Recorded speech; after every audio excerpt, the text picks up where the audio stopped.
everybody. Welcome to Saturday. Welcome to Paranormal Among Us. Hope everybody's weekend is going fantastic.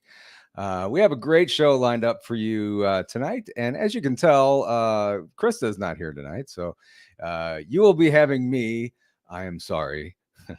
No, but I'll be flying solo here in a second. I have a great guest coming on, Will Lunsford.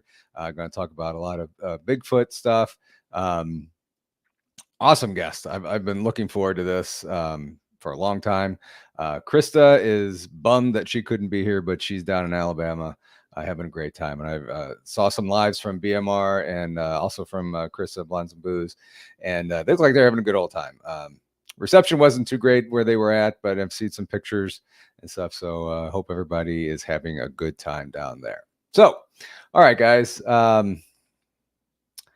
Looking at the chat. Hi, everybody. Hope everybody's having a good time. All right. So what we're going to do is we are going to just go ahead and bring Will up. There's Will. Hey, how you doing, sir? Everybody. How are y'all doing? I'm great. How about you? Thanks for having me here, and everybody, thank y'all for being here.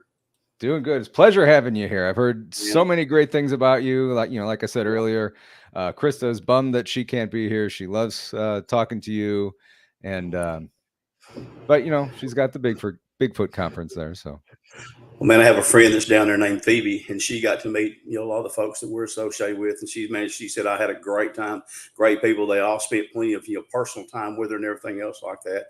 Took her mom with her, and they had a good time. A bunch of really great speakers.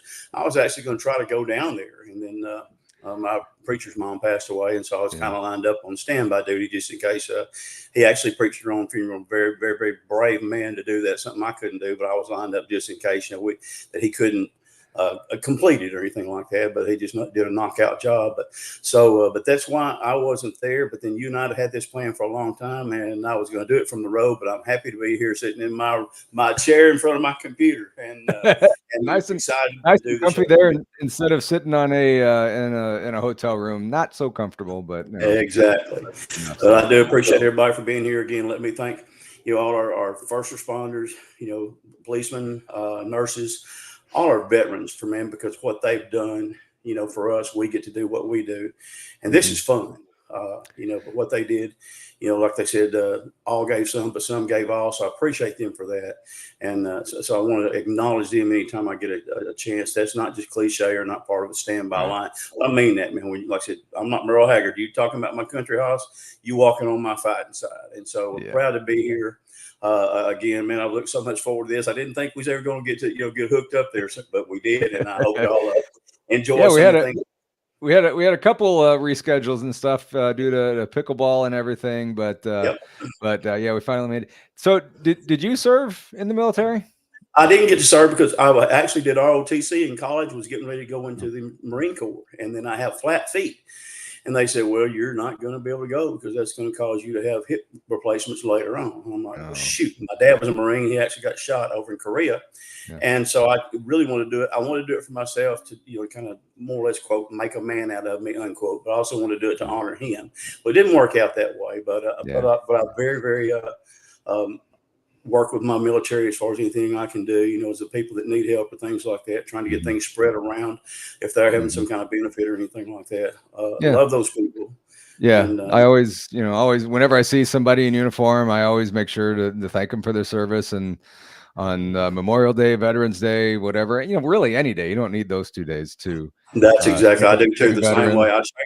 I shake their hand and tell them thank you with a sincere thank you, and well, I'll tell you what, they really seem to appreciate it. I know that whenever they came home from Vietnam, they didn't quite get the reception they should have gotten, because that was not their fault that they were there. They were actually getting drafted and getting killed, and then they couldn't do anything about it. But then they get over here, and then things were not good, well received. And I can understand that from some people. But still, like I said, these young men, they're over there carrying a gun, but then they come back home to the country and they can't carry a gun over here. But they can go over there, So that was kind of one of those things that I really didn't like. But I do appreciate what our service people have done for us. It's made us the greatest country in the world. Even with the state that we're in right now. So again, I love them, appreciate it for it. Like again, our policemen, like I said, what they do for us. like I said, if you don't like the police, now I don't like everything they do sometimes, but if you don't like the police, like I said, next time you're in trouble, call you a crack addict and see how that works out for you. Right, exactly. And I'm not being a smart. Right, and the police, the fire, the paramedics, they all do so much to protect us and keep us safe. I certainly appreciate that. I have relatives that are an EMS and everything, so I certainly do respect what he does. So yeah, I mean, whether you like them or not, they're here to protect us. They're here to save us. That's and that's true. My wife, she's an RN. She's actually saved some people's lives, man. Just in the general public, doing some things before she wasn't. Besides when she was even in the hospital, and so what she does, some of the stories she's told me, man, like I said, they're really important to us right there. I know with our children, with our moms and dads, and things like that. So again, thank you to all those people right there, and like I said, and to the folks here who are watching this, man. I appreciate y'all. I don't take you for granted. Anytime you make that choice to listen to me, man, I count that as something special, and that really runs deep with me. So again, thank you for that, and thank you for having me on here. You're welcome, and I appreciate you saying that too, because every time I'm in the hospital or around doctors, nurses, they get such a bad rap with whether it's ER or whatever, rude patients or whatever. I'm always make sure that thank you so much for taking care of me or whatever, and just be kind to them, be respectful of them, because they're giving up a lot of their time to take care of us. Yeah, when the nurse asked me, she said, "Well, what can I do for you?" And I said, "Well, just get that bed ban out of the refrigerator, and we'll all be fine." No, I'm just kidding. Exactly. So, okay, well, let's get to some Bigfoot stuff here, because I've been looking forward to this, talking about some Bigfoot for a while. I've been doing this podcast for a little over a year now, and I've had some experiences with paranormal, ghost, UFO. Well, not really UFOs yet, but getting into this, I was really interested in ghosts and UFO. Not to say that I wasn't interested in Bigfoot and Dogman. I just didn't know much about them. So in doing this show, I'm learning a lot. And I've watched you on other shows and heard some of the stories that you've told, and it's incredible. It's incredible. Man, I don't know how many years of growth I've had scared out of me, but them Bigfoot stories, but they're all true. So I'm just glad to still be here, and be with you on that. Exactly. I was just watching the last one you were on. The last one that I saw was Blondes and Booze a few months ago. Right. And some of those were just terrifying.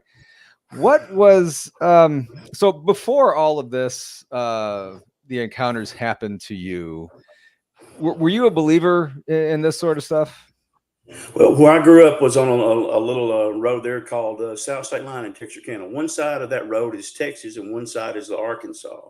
And then we had had a farm. We'd taken over one of my aunt's farms while she was in the hospital. And so on that road right there, we kept hearing stories of people talking about something being off there, and they would see things crossing the road. The roads were all gravel at that time, and this road actually went in at dead ends to what's called Sulphur River. Well, Sulphur River is probably one of the wildest rivers in all of America. My friend Daniel calls it the Arkansas Amazon, and well, that's a good description.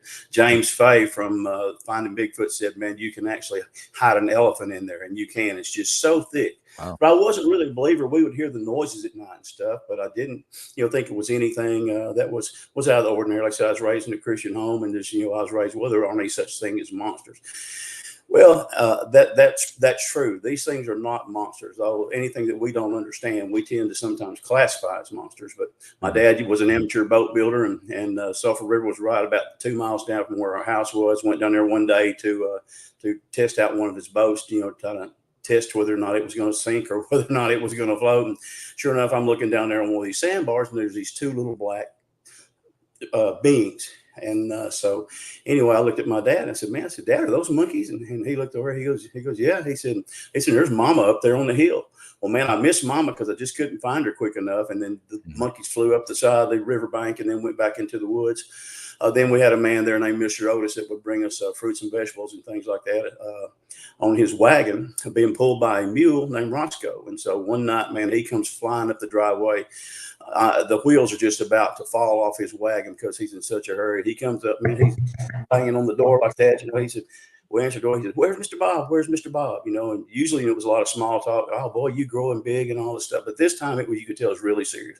Mm-hmm. And so my mom comes to the door and he goes, "Mr. Bob here?" And she goes, "Yes." So she goes and gets him. And so he tells us about an encounter he'd had about 1.5 miles down the road there, where one of these Bigfoot that we had heard rumored about there on South State Line actually jumped up onto the roadway from the woods and just screamed at him and Roscoe. And if you've ever heard Bigfoot scream, you know what it's about.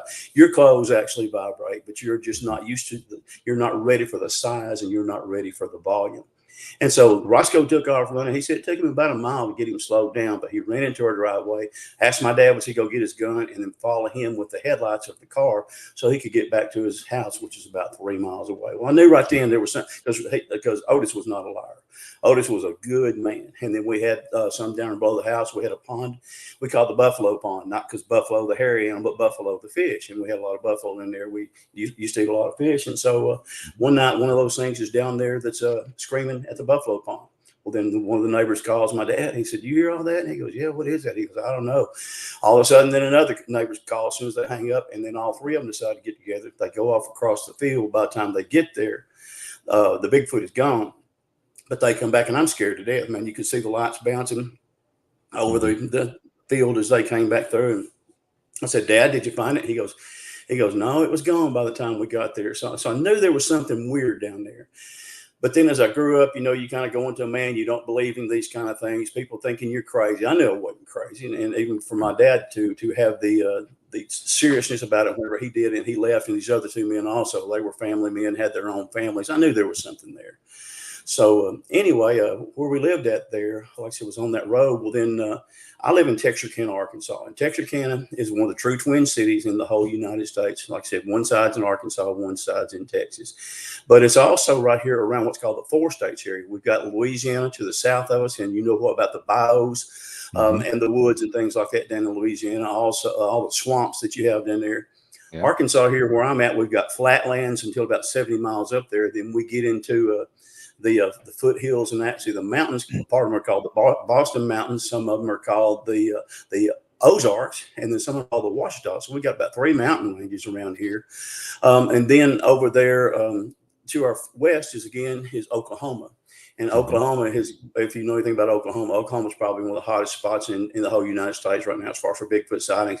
And then right there on this twin city, like it's Texas right there. Texas, as big as it is, there's no telling what it doesn't have over there. But there's Bigfoot in Texas. So I'm in a good area right there. I've also tracked one down the banks of the Mississippi River one day. I found the tracks, found some tree structures. My son was in dental school. And so he's up there at Memphis going to school. And so I'm actually trying to catch this thing or see where it was, where it led to. I was actually scared to death. What was I going to do if I saw him, But I didn't have any kind of gun up there at that time. So anyway, getting to track those things. And the area that I live in really has a whole lot of the key to the sightings that I've had, because I'm in just a perfect habitat. And also, man, I'm an outdoorsman. I've been out in the woods, gosh, nearly every minute of my spare time since I was probably 10 years old, and back then parents didn't necessarily worry about their kids, man, it was a different time then. You left the doors open, you left the doors unlocked, and you'd stay out and play until the street lights came on, and then you come in. Exactly. If you came in before then, your mama sent you back outside. Well, what are you doing? Exactly. Well, I told you I come here when it's still daylight going, So anyway, so that's part of what I have. But anyway, I used to fish these gravel pits. Man, we was poor folks, man. And there were some freak gravel pits there. Some people call them borrow pits, where they borrow this gravel from the earth there, and they leave them there. And like I said, nature kind of reclaims them. And when it does, that somehow they get stocked with fish. And they're far enough down here in the woods of Sulphur River that, it runs, there's a gas line where I saw my first one that runs in there about 30 something miles down there. And there have been a bunch of sightings on this very same gas line, but I'm down there where that is. And these gravel pits have been reclaimed. Man, there's some good fish. I love to bass fish. That's probably my second favorite hobby. It was my first for a long time there, but hunting Bigfoot has kind of taken over that. But I fished those gravel pits, and that's where I had my first sighting. And like I said, I did not believe in Bigfoot. we have a creature down here, and I hope everybody has heard of the Fouke monster. There's a little town in Arkansas called Fouke. I think right now it's maybe 800 residents or something other like that. But it's been around since 1908. But in 1971, it really started making a bunch of, quote, public appearances, unquote. Man, all of a sudden there's some people who have moved into a house down there. They're newlyweds, and then another family thing reaches his hand through the doggone window trying to get some of the family folks. Then there was a friend of mine whose aunt was driving back from Shreveport, Louisiana. Shreveport's about 70 miles south of Texarkana on Highway 71. This thing runs across the road in front of their vehicle, man. They nearly had a, quote, run-in, unquote, with this vehicle. They were able to shift, and get around. And so then that makes national news. And then the people down at what's called the Ford House, which is what this family's name was, they continued to have sightings for about a week. Well, then after that right there, there was, I truly think there was two of them with what I know about Bigfoot now. I think there was two of them there. And according to this lady, she wrote a letter to the Texarkana Gazette, and she said the true story of what happened with the Fouke monster. And so according to her, she said that every room that her dog was in, this thing would go around the side of the porch and try to get in that room right there. And if you know the story between Bigfoot and dogs, most of the time it's not good. I've had a dog experience, and I'm telling you, it was not good. We survived. That's the only thing that made it good. But so they're down there, and this man goes out, and they've got the creatures there, and it tries to put its hand through the window. And so they go out to see if they can't shoot it. So they're all standing down there. But when they are, then the ladies back at the house start screaming. One young man, very young man, in his 20s, runs down there, and he runs back to help the ladies. Well, whenever he does, well, these things attacks him and grabs him. And man, I mean, as far as I'm concerned, he's better than Mike Tyson, because he actually was able to fight his way out, away from this Bigfoot, crash through the front door. And then whenever he does, he's injured, he's scratched up, he's actually having stress disorder, and he just faints and passes out. And so they had to carry him to the hospital, and he had to be in there for quite a little while, and kept coming back, they say, back and forth into consciousness and out, but screaming the whole time. Yeah. And so then they left after a week. Just 1 week in that house. And you can imagine what it was like when you're in your 20s, and you may be young and bulletproof, but you ain't dumb at 20, And so they left there. And so they left that area right there. And so there were still a few sightings that were reported, and then everything just kind of mellowed out. Well, there's a guy who used to be a weatherman down here named Charles B. Pierce, and Charles wanted to be an amateur filmmaker. And so he got him just one of those little reel-to-reel deals and sit right there. And so he made a movie called The Legend of Boggy Creek. And it was about the Fouke monster sightings. And it came out in about 1973. But then after 73, the sightings, as far as reported sightings, just kind of disappeared. Well, everybody thought, well, man, the creature's done died, or it's done gone back into the thickness of the woods or whatever. One little scene there on the show, one of the narrations says he was the only one of his kind. Well, folks, I'm telling you, he was not the only one of his kind. Wow. But sure enough, I was 1977 when I had mine. So that's 4 years after this movie has come out right there. And I'm believing you, if there was a Fouke monster, he's not there. Well, I'm down there in these woods about 1.5 miles from my vehicle. And I walk up on this, but the first time I was there is about a week and a half before. And he's there in the woods. He's pacing me down the edge of this gas line right there. And man, I stopped, and I thought it was my buddies messing with me, because man, they knew I was a river rat. Like I said, any spare minute I had, if I wasn't playing football, was spent down at these gravel pits fishing. And so as I'm walking down this gas line, man, all of a sudden he starts pacing me through there. And I stopped and hollered. I said, I know you're not scared, man. I stopped. Of course, nobody said nothing. Of course, your buddies ain't gonna get themselves up anyway. They want to get a good scare if they can. Right. But this wasn't what this was. So I stopped. Whenever I did, nothing happened. So I decided to walk on. Pretty soon it catches up with me over to the side. You can just hear it. Stomp, stomp, stomp, stomp, going down the edge of this gas line. I stopped again. I said, you're not scaring me. I said, I know you're out there. Well, man, it just stopped. When it did, I said, well, I'm just go ahead and just keep on going. I figure they'll show themselves. But by that time, I'm really getting suspicious. Like, this may not be, because I knew there's animals. Man, we got pigs. We got doggone panthers. Yeah. We got bears. We got wolves, coyotes, all 3 of the 4 venomous snakes here that occur in the United States, and we got them all down there. So I can take off again, and it's beside me pretty soon, wherever it is. And it's like I said, kind of stomping through there. I start jogging just a little bit, just to see, if that's what it really is, if it's really paying me any attention or not. And it starts jogging too. And I'm like, oh crap, this thing is paying attention to me. So I took off running down to the end of the gas line there, where there was a creek called Days Creek. and I went into the woods where there was a ford where I could actually cross the creek. And when I just made it, I got out of his vision line. All of a sudden, buddy, I get like that right there, and I'm like, oh my gosh! And buddy, I teared up. I didn't know then that this was for real. Yeah. I teared up. I took off running as fast as I could. I didn't care if I stepped on a snake. I didn't care if I fell and, busted my rear end. I was getting out of there because I knew whatever I had there that was chasing me was going to be a whole lot worse than anything else. Then I cross that creek. I get up there and I start running back towards my vehicle. Go back there and look down that gas line, and there's nothing there. I'm like, gosh, man, you just dodged a bullet, whatever that was. So I went and got me a Bowie knife, man. I thought, I'm 17 years old. I'm like, I'm going to kick your butt. I've been watching enough of those Johnny Weissmuller or Tarzan movies. There ain't nothing I can't do. I've seen him do it before, So I come back about a week and a half later down there. And that day that I had been there when I heard it, I had smelled something really bad, but I didn't know anything really about Bigfoot. Didn't know I think it's probably something now, the experience that I've had is probably something they can control as a defense mechanism. They have what's called infrasound, and it can actually make you catatonic for a little bit. You hear people say, well, man, all of a sudden he was there, then he was gone. No, you were catatonic for about 5 seconds, and then he just walked off, taking his sweet little time. You came back to reality, and then you don't see it anymore. So with I'm that, down there. Sorry. Go ahead, bud. You hear these stories about, like you said, that they're here 1 second and and 2 seconds later they're 100 yards away or whatever, and there's no way they can cover that that quickly. Is that how they do it, you think?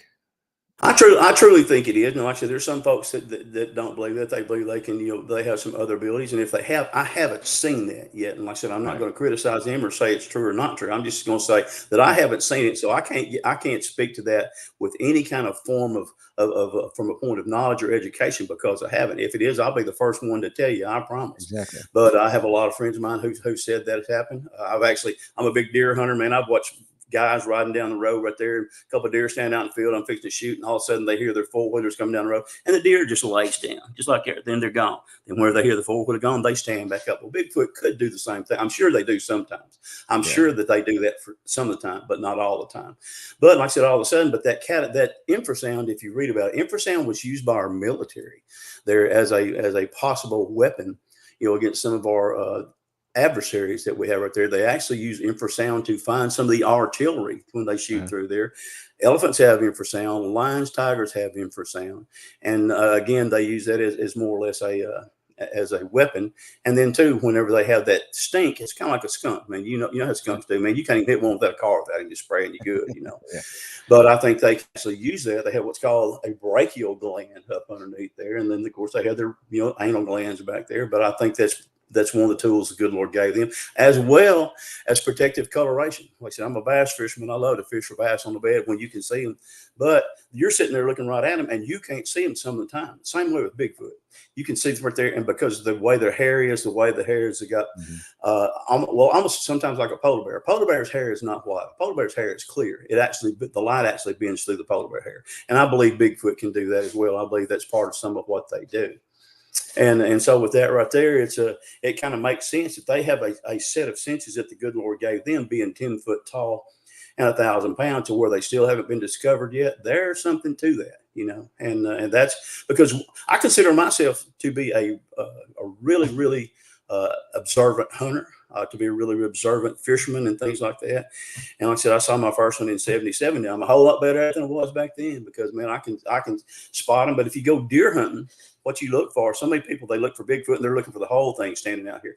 No, man, the same way with deer. You're not going to see the whole body. What you're going to see part of a body part. You're going to see an ear flick with a deer, or with Bigfoot, you're going to see glint of hair that's shining there, in the sun. You're going to see him actually maybe, where his hand moves or something like that. Right. Or Bigfoot, my first one, I'll finish my story here in a minute. He's actually standing there doing this, rocking from back and forth.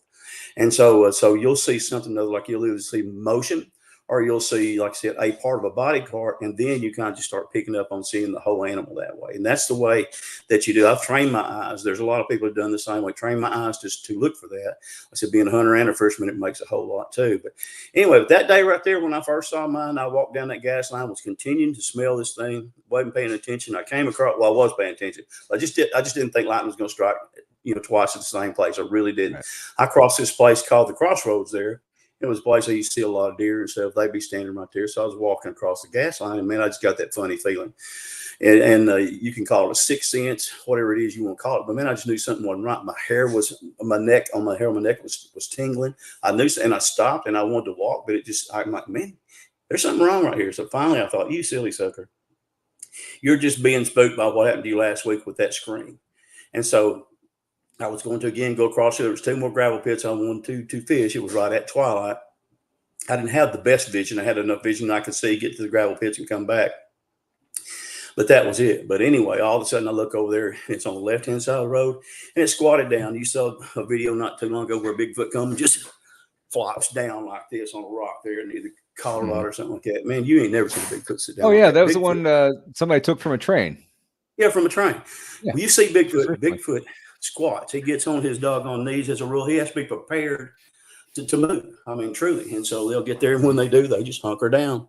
Well, when I see this one right here, he's over there hunkered down on the left-hand side of the road, and he's got a limb pulled in from his face. All I can see is the shadow part. I just know that there's something over there that's black that hasn't been there before that I recognize. I stop and I look, and finally, like I said, I'm like, oh man, you're just being scared. Your imagination's running away with you. And I just take about 2 more steps, and this thing starts standing up. And whenever he did, he got to the point that where the limb was at about 6.5 foot tall, and he continued to stand up. Now I'm looking at something that's 7.5 or 8 foot tall. I'm like, oh my gosh. And down here, like I said, of all the things that we have, the first thing you automatically think is bear. I thought, oh my gosh, is that a bear? Even that's going to be bad enough right there. And then it wasn't a bear. And then I thought, well, man, is that a sloth? But we don't have sloths here in Arkansas. Right. And of course, I knew it wasn't none of my buddies down there. You know, it was hot. It had been hot. It was 1.5 miles off the road. They weren't going to come down no daggone Bigfoot suit just to try to scare me. And so whenever he walks out in the middle of that road, like I said, just teetering from back and forth, man, I mean, like I said, my eyes just filled with tears. I started hyperventilating. I am scared to death. I started praying. I said, Lord, please, whatever that thing is, I said, just don't let him get me. If you don't help me, just don't help him. And he sat there and just looked at me and did this number for a while. And I'm scared to death. Like I said, and I think to myself, this is how I'm going to die. And so I'm sitting there looking at him. Finally, he walks back to the very same tree that he was hunkered down there in front of. He grabbed the very same limb, put it in his lips like this, and took all the leaves off, sit there and chewed for a minute, and walked back out in front of me. I'm like, oh, man, he was just getting an extra dose of energy. Now he's fixing to rip my head off. Well, I'm sitting there, and I didn't move. And like I said, I'm still praying, Lord, if they let him find my body, please be with my mom. On that case right there, and make this easier on her. And I just knew it's going to die. Well, he starts to take a step. And whenever he does, I'm thinking he's coming towards me. And buddy, he wheels on that left foot. And in 2 steps, he's in the thick woods. And 3 steps, you can't hear him. I'm like, oh my gosh. And man, I wanted to take off then. I thought, boy, this is your time. You better go. But I couldn't move. I don't know if it was, again, that catatonic state that I was telling you about. I'm sure it was, because they can actually make you lose some of your other body functions. And let me just leave that there. If you know what I mean. After I was, we got you on that one. Yeah, I was potty trained by 17 for sure, and I was 6'2", 240, so I wasn't scared of a whole lot. I said, I got that knife out, kind of flashed that knife at him, and you could almost see him chuckle, like, "Okay, big boy," But no, he actually postured to me more than anything, just like, "Don't come down here. This is my territory." And so whenever I sit there and as he starts, goes off into the woods, then finally I got my bearings about me, and I'm like, you better get out of here. I have thought that I might go swim in one of these pits, dive off the levee there into the pits. I could swim underwater for quite a ways, and this is going to be my way to get away. But turns out I didn't need it. When I got down there to where that pit was, I finally just continued to run. I used to be a miler at my high school. I wasn't great, but I could do like a full 45. Mm-hmm. And so I just took off running my mile, had all my stuff running. And it's hard to run with all that stuff. But, man, I wasn't thinking about that. I was thinking about get out of here as quick as you can. The first creek that I had to cross down there, which is called 4 Mile Creek, it's about 20 feet. I hurdled 4 Mile Creek. Steeplechased it actually on the way back. Jumped up on the top of the levee and then run across a field right there that's about, probably thigh high in grass. And then they got to another road there where the road was covered up. It was dark. I'm like, he's going to get me here. He's going to step out here. But he didn't. Got to the gate, threw my stuff over the gate. I dove through the gate. It was made of drill stem pipe, that round pipe like that. Just dove through. I already had my keys in my hand. I had that much presence of mind. I just knew I wanted to get out of there. I start the vehicle. I look out there, and there's my fishing tackle, and there's my knife. So I thought, what am I going to do? Well, like I said, being a poor kid, and that was probably a $200 rod and reel, and it was given to somebody, one of my very, very dear friends at the time. So I just pulled up there with my vehicle after I got it started, threw it in the passenger side, and I went back to Texarkana. Man, when I go in, like I said, I just flop down there in the living room. My mama comes in. She said, "Boy, what is wrong with you?" I said, "Mama, you're not going to believe me." And she said, "What?" And I said, "Mama, I saw the foul monster." And she kind of giggled, but it wasn't a giggle of ridicule. It was like, you're not normally one to come in here and make up tales, And I said, "No, Mama, I saw him." And she goes, "Really?" I said, "I did, Mama." I said, "He was down in the gravel pits." And of course, she had been down in the gravel pits when we was having all those calls and stuff like that. And she said, "Well, son, I believe you." She said, "I just don't believe I'd tell a whole lot of people, though." But I did. I told people, and then they started ridiculing me. And I had a really bad temper. I don't like to be ridiculed like that, especially for something that changes your life, And so after that right there, I just quit telling people. And then finally it became to where you could, after we started having some of these TV shows, and it became more, quote, vogue, where you could talk about things, that started airing it out. And I was very surprised to hear the number of people who were having Bigfoot encounters. I had the UPS man, started there in 81, started driving in 84. And I was like 70 to 80 miles in every direction. And these people were having encounters just like I had. And I'm like, oh my gosh, So these things are not just here in Falk. They're not just here in Miller County. They're not just bio boogers down there from Louisiana. These things are down here. And when I realized that, it changed my reality too. But I also realized, hey, what I have seen, maybe I can, use that and start talking to other people. So I did, and when they would tell me about it, so I really, really appreciated them for that. And sometimes I got to finally go to Falk there on my UPS route. I thought, man, I'm fixing to hear some good stories. You know what? I heard nothing, because this was, number one, it was a way of life for these people. It wasn't such a big deal for us like city slickers. Like it was for us, but it was something they lived with. But they got ridiculed for all that, nationwide, worldwide. Oh, without some kind of monster, please. Well, like I said, please go out there and give me about 30 minutes. Let me drop you off in the woods, and you'll be saying, please come get me. And then, because it's just that real. So do you think when you were face to face with the Falk monster in the road there, that it was actually physically making you tear up? Yeah, I do. I think I would have teared up anyway. Like I said, hyperventilated. I couldn't hardly breathe. You can see even right now that I get all wound up whenever I telling the story. But I do believe it was doing that. I didn't know they could do that at the time, but I know I've talked to a lot of people who have been, what we call it down here, just being called being zapped. And some people want to make fun of you. Well, too bad, because that's a real phenomenon. My buddy that I researched with, like I said, actually was laying on the table at the hospital in Nashville, Arkansas, fixing to get a shot of adrenaline in his heart after he had been zapped by one. And then I have another friend that he's not even interested in Bigfoot. He came up to me one day. He goes, "Man, you still doing Bigfoot?" And I said, "Yeah." He goes, "Can they do something to you to make you to where you can't breathe, or you get dizzy and you just, you just kind of lose your bearings?" I said, "Yeah." I said, "It's called infrasound." Guy told me he'd had 2 encounters within 2 weeks, the same place where the same thing had happened. So I think truly, I do think that he had zapped me, and because I couldn't run. I mean, I wanted to move, but my mind was there, like, you better get the heck out of here. And I could not run, truly could not run. And I'm like, good grief, So, and then the more I became familiar with it, we've been doing this now 47 years, the more stories I've picked up from other people. And I've actually had more encounters where it's happened to me like that. So I do think he was actually, zapping me. And, some people say, well, man, he was being aggressive or chasing you or zapping you like this, being aggressive. No, he may have been zapping me to keep things from getting more aggressive, just to get me out of there, to get me out of their territory. They're very territorial. What's theirs is theirs, and what's yours is theirs. If that's what they want. I took a stick one time from a tree structure. I had one chase me for 200 yards back there in the shadows of the woods till I took that stick back and put back in that tree structure, and I started that car. I got back to Texarkana. Hey, man, NASCAR has nothing on me. Whenever that happened right there, and I thought, man, I cannot believe this, but they do. They're actually and they're that intelligent. They're very, very smart. And like I said, I consider myself so lucky to be here where I am and to have the experiences that I have. I've only had a couple that have been aggressive. I think I probably had one little, some rogue young males or something other like that right there. And then I had one about 2 years ago when he come down on me, and I don't think he was playing at all. I think he was fixing to get me good. And then I had one with my pit bull with me one time, and I went down there, and it got really hairy too. And I went down to cast a track. My pit bull's with me. I got her on a leash. All of a sudden, as soon as she gets out, boy, he freaks out. I've heard that call before. Well, then, man, she freaks out. She was protective. She was loving. I walked down there to where this track is. I've got a shotgun, I've got a rifle, and I've got 3 pistols there. And I walk down there, and I'm going to see about casting this track. I mean, it's a beautiful, beautiful track. And by then, it's so hot. It's here in Texas, and it was so hot. The dam had just dried up, so I didn't have anything. I didn't even have on a belt that I could make a dam out of to just pour plaster Paris in. So I'm coming back, man. He screams again. My pit bull, then she's not getting aggressive, but she's getting more concerned, and she's becoming more pit bullish than what she had been before. It scared her to death too. Well, then we start going towards the truck. One more time, we get kind of a gruntish type scream. And so I thought, man, I'm going to try. So I took my fob, and I'm going to try that. So I'm going to try this. I took my fob, and I hit the alarm button, and man, that horn, well, whenever it did, he'd already come down the hill. He was already down the hill, almost face to face, but we would have been on level. All of a sudden, I think that freaked him out.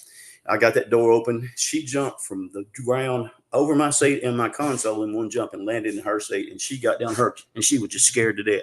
It didn't take me no time to get that truck started and get out of there. Yeah. I called my son. He's like, well, just go ahead and get my dog killed. I said, you're going to kill me first. Now, that's one thing you don't mess with is my dogs. My dogs are my wife, not necessarily in that order. No, I'm just kidding. But no. But anyway, it was very, very scary. And I realized right then, that could have been worse, because I think he meant more harm to me than what he meant, as far as just to try to get me out of his territory. And it could have been the dog. The dog could have been the catalyst. You can't never tell what it is. But anytime there's an intangible in there, and you've never had before, that changes the game. What you know about Bigfoot, all of a sudden goes out the window. Mm-hmm. And so you're just kind of wanting to, to ride it out and see what it is. I don't want to shoot one. I pointed a pistol at one night there when I had my wife and son down there. I did a show with Travel Channel, and that's what I called it. I called it "This Is How I'm Going to Die," and it was based on one of those sightings that I had right there. But I pointed a pistol at one that night, and he saw me with the gun, but he was coming in charge. He was hot, and like I said, I think he might have been Twitter pated like on Bambi, young male, as far as that goes. And I was going to untwitter pay him as far as that goes. I didn't know if he wanted me or my wife, but whatever it was, I wasn't willing to find out. But he comes in, and I point the gun at him, and I've got a spotlight. They don't like light. Most 99 times out of 100, you hit them with a light, they're going to go. It's that 100th time you got to worry about it, because then you got a problem on your hands. But man, he goes down on all fours, runs away a little bit, stands up, and then starts running away, jumps up in a tree in front of my son. My wife is there, my son is there.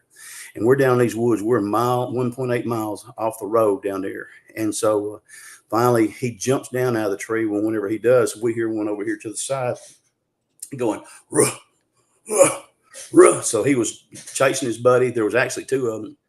That was scary, because I didn't know he was there, Paul. Did not know he was there. And so my wife gets in the truck there, and she tells my son, hand me a pistol. He gives her a flashlight. And she goes, what am I supposed to do with this? I said, Mom, they're more afraid of light. She said, give me a pistol, which he does. She's sitting there, and like I said, man, it's quiet as a tomb. There's not a doggone cricket. There's not a peeper. Frogs right here with peepers. They just, kind of like tree frogs and stuff. There's not even a peeper. There's not anything. You ain't even got mosquitoes buzzing around your head. It's just because that's what happens when you get a alpha predator down there. Well, then finally, as she's sitting there, she slides over to the driver's side. And this thing, like I said, up in that tree, he jumps down. Like I said, he takes off. And whenever he came in, as he turned around, like I said, I put that spotlight in that pistol, and I pointed that pistol at him. I know he saw me with that pistol pointed at him, but I don't think it had any effect on him at all. But whenever he finally took off, but my wife goes, after that right there, she looked at me and my son. She goes, if you hear this truck start, you better jump into the back, because I'm gone. And man, I was so surprised. I was so surprised to hear. My wife is a loving wife, loves her son. Don't know what she thinks about me very much, but no. Apparently, she loves your son better. I guarantee you, most of them do, and I don't blame her for that. Right same here. But so she sits there and she goes, yes, if y'all hear this truck start, you better jump in the back, because I'm gone. I said, you mean you're going to leave your husband and only son here in the woods with a rogue Bigfoot? She goes, I'll have more kids. She said, you just better jump in the back, like I tell you. So we're having a big laugh about that. But then I'm getting scolded on the way out. I'm like, what made you think this was such a good idea? I said, well, baby, you've been wanting to see one for years. And I said, now we've been working with this one right here for about 5 or 6 months. I mean, we go there and have encounters with him every single time we went down there. He would either scream at us, or they would come around us, be hunting, and you'll see where we were, then they'd walk back off. But this one right here was pretty predictable. But this wasn't predictable that night. And so anyway, then like I said, my wife's sister-in-law calls, and she goes, "Hey, sister, what are you doing?" "Well, we're down here in the Bigfoot woods, and y'all have anything happen?" And Cindy goes, "Oh, yeah." And she goes, "You're going to die." Well, boy, that didn't help things either. for sure. Not helping. Exactly. But the next day I came back, I was off work. I came back and he was there on the edge of the woods, and I was wanting to get some pictures because I knew he'd stopped. I knew there's footprints down there, and I was hoping I could see him, and I did, but I just had like a little Motorola flip phone, and I was hiding behind the trees trying to sneak up there to him. When I got to the last tree that's between me and him, he was gone. I'm like, oh my goodness, man, he's fixing to go hunting, and that's not going to be cool. It's cool as long as I'm the alpha, as long as I'm guaranteed to win. But when I ain't guaranteed to win, it's not that cool. And I was very nervous, so I started going back to my truck. I found one of the tracks that he'd made the night before, and man, I mean, it is big, it is wide, 16.5 inches long. So you even see the toe prints in it. And man, I was probably 280 at that time, and my tracks are going in maybe an eighth of an inch, and his are in about 2 inches more into the ground like that. So again, that's one of those things that, man, they're just, and I found some bigger than that now. But that right there, when he was there, and I called my wife, I said, "Hey," I said, "he's down here," and I saw something, he's disappeared. If I'm not home in an hour, call somebody and send him down here. I said, because you know what's happened. So anyway, and then we went that night. My buddy called me. She told him what happened. Well, he came down there, and whenever he did, he said, "Man, I know them woods like the back of my hand." Well, guess what happened to us there about an hour later? We got lost because he knew the woods like the back of his. Evidently, he hadn't looked at the back of his hand in a long time because we got lost. Oh, no. So we're out there till about 9:30 at night. What we also have down here, like I said, it's hogs by the herd, and them hogs are bad. Like it's called the Arkansas grizzly. And when we were coming back without any light, all we had was the light from our doggone watches. He had his cell phone. I didn't even have my cell phone, and that was all we had. No telling how many snakes we stepped over. We ran out the hogs. You'd hear them in front of us taking off as we were coming through there, and we finally got to a place where we could come back. And then we were 1.7 miles from our vehicle, so we had to walk all that way back. But like I said, after that right there, lesson number one, don't ever be down there without a good flashlight. I have my pistol, but what good was it? When you can't see what you're shooting at, So anyway, that's probably two of the best stories that I've had right there, because those were scary, because I had my family with me on one of them. Yeah. And the first one, I wasn't a believer. I didn't know what to do. Yeah. But it's been since then. Like I said, I've had a bunch of sightings, but I've got some great men that are research with me. I've got one lady there that researches with our group there as well. And man, they add so much to our research group, the things that they know, we all bring something different to the table, but it fits just like that right there. And so it's to have what we have right there. That's been a lot of the secret to the success that we've had. And so I'm very pleased with that. But again, like I said, I saw one April 23rd this year. I was going down to Monster Mart, and they were having the Fouke Monster Festival there. And the man that has the Monster Mart down there, or Monster Mart, it's like a little museum. He keeps the tradition of the Fouke Monster alive here around this area. And it's world famous, man. There's people there from every state in the United States. There's people there from, maybe 15 to 20 different countries that have been there. But he'd asked me to come down and help him, move some merchandise during, since I wasn't going to fish a bass tournament that weekend. Right. So I had been there, and I'd had about 3 years ago, I had some people call me and said, "Man, you got those Bigfoot?" And I said, "Yeah." I said, "Man, we're having something come around our house, man." And said, it's scaring our dogs. It's banging on the side of our house, and said, "We'd like to know what it is if you think you can help us." So they told me where it was, and come to find out, it was less than a mile from the original Ford house, the one I told you where the thing stuck his hand into the window and everything else like that. So I knew, this may be pretty interesting. So I went to the woods and actually found a couple of his trails that were still being used by these Bigfoot. So I went down, I found where I-49 crossed, and there was one trail that crossed the interstate there, and it picked back up into the woods. So I'm down there, and I'm going down to where Mr. Roberts is going to give me a place to sell my books. I've actually written a book. It's called, if you can see it, it's called Searching for the Unfindable, My Quest for the Arkansas Bigfoot. And believe it or not, people say, "Man, I didn't know you could write." I said, "Man, you know I could write a book?" They said, "No, we didn't know you could write your name." So anyway, but real quick, where can people find your book? Oh, my book is available. Like I said, you can get the hard copy from Amazon, and as far as that goes, and you can get it from Amazon Kindle in the paperback, and also a book called Lulu Books. And it's actually, you can see how thick it is. It's 449 pages, but it's got color pictures in it. We looked through there, and you just wasn't getting the detail that you needed from the black and white. Sometimes black and whites are really good. I actually use the black and white rather than the color. But what I wanted to prove here, like I said, we put the color pictures in, and so it's got that. It's got, gosh, probably 150 different anecdotes from things that's happened to me, and actually some people that I've met on my UPS route that were just too good of stories not to put in here. Some of them said, well, please don't use my name, and I didn't. But the stories they told added to the legend of Bigfoot, added to the legend of Boggy Creek. And so that's what I did. So I did it more or less just a labor of love. I mean, as far as that goes. And like I said, it covers 46 years of research right there. And I'm in the process now, believe it or not, of writing book 2, finishing that up. This is called Searching for the Unfindable. Searching for the Unfindable, My Quest for the Arkansas Bigfoot. This next book that I'm writing is going to be called, I was trying to come up with a good name, a man named Duke Sullivan, who does podcasts as well for World Bigfoot Radio. And he said, man, I finally got the finishing name for your book. I said, okay. So he goes, how about Searching for the Unfindable and Finding the Impossible? I thought, man, that's great, because we actually have a Bigfoot area up here that we can go to and truly, and I'm not lying to you, have an expectation of some kind of encounter and an expectation of some kind of sighting every time that we go there. And that's not a joke. It's dependable. It's a lot of it is based on what's called classic Bigfoot behavior, things that I've observed through the years that you'll see that they do. And then, like I said, one thing goes to another, and then all of a sudden then you're having a Bigfoot sighting, you're having the encounter. So that's the name of my second book. It'll be ready hopefully pretty soon. But go ahead, bud. I'm sorry. Well, I was going to say, I was going to post your link in the chat, but it took up like 3 different entries. So yeah. This, like I said, it's just called. There's a picture of it. See it. But anyway, the picture on the front is one that I drew, and when they added color to it, it didn't look quite as scary as what it was whenever I'm looking at this Joker. But let me tell you, like I said, it's all real and it's all true. A lot of the books you read nowadays are stuff that people picked up off TV, or they've heard some things told. That's not it. That right there is written from stuff that these eyes right here have seen, or these eyes have experienced, except for the people that I talked to, and they told them to me personally. It wasn't something I got from, somebody who was a 32nd cousin of a friend of the mailman who told me the story. These were from the people that come themselves. I said the stories were just so interesting and so parallel to mine that I had to include them there. Yeah.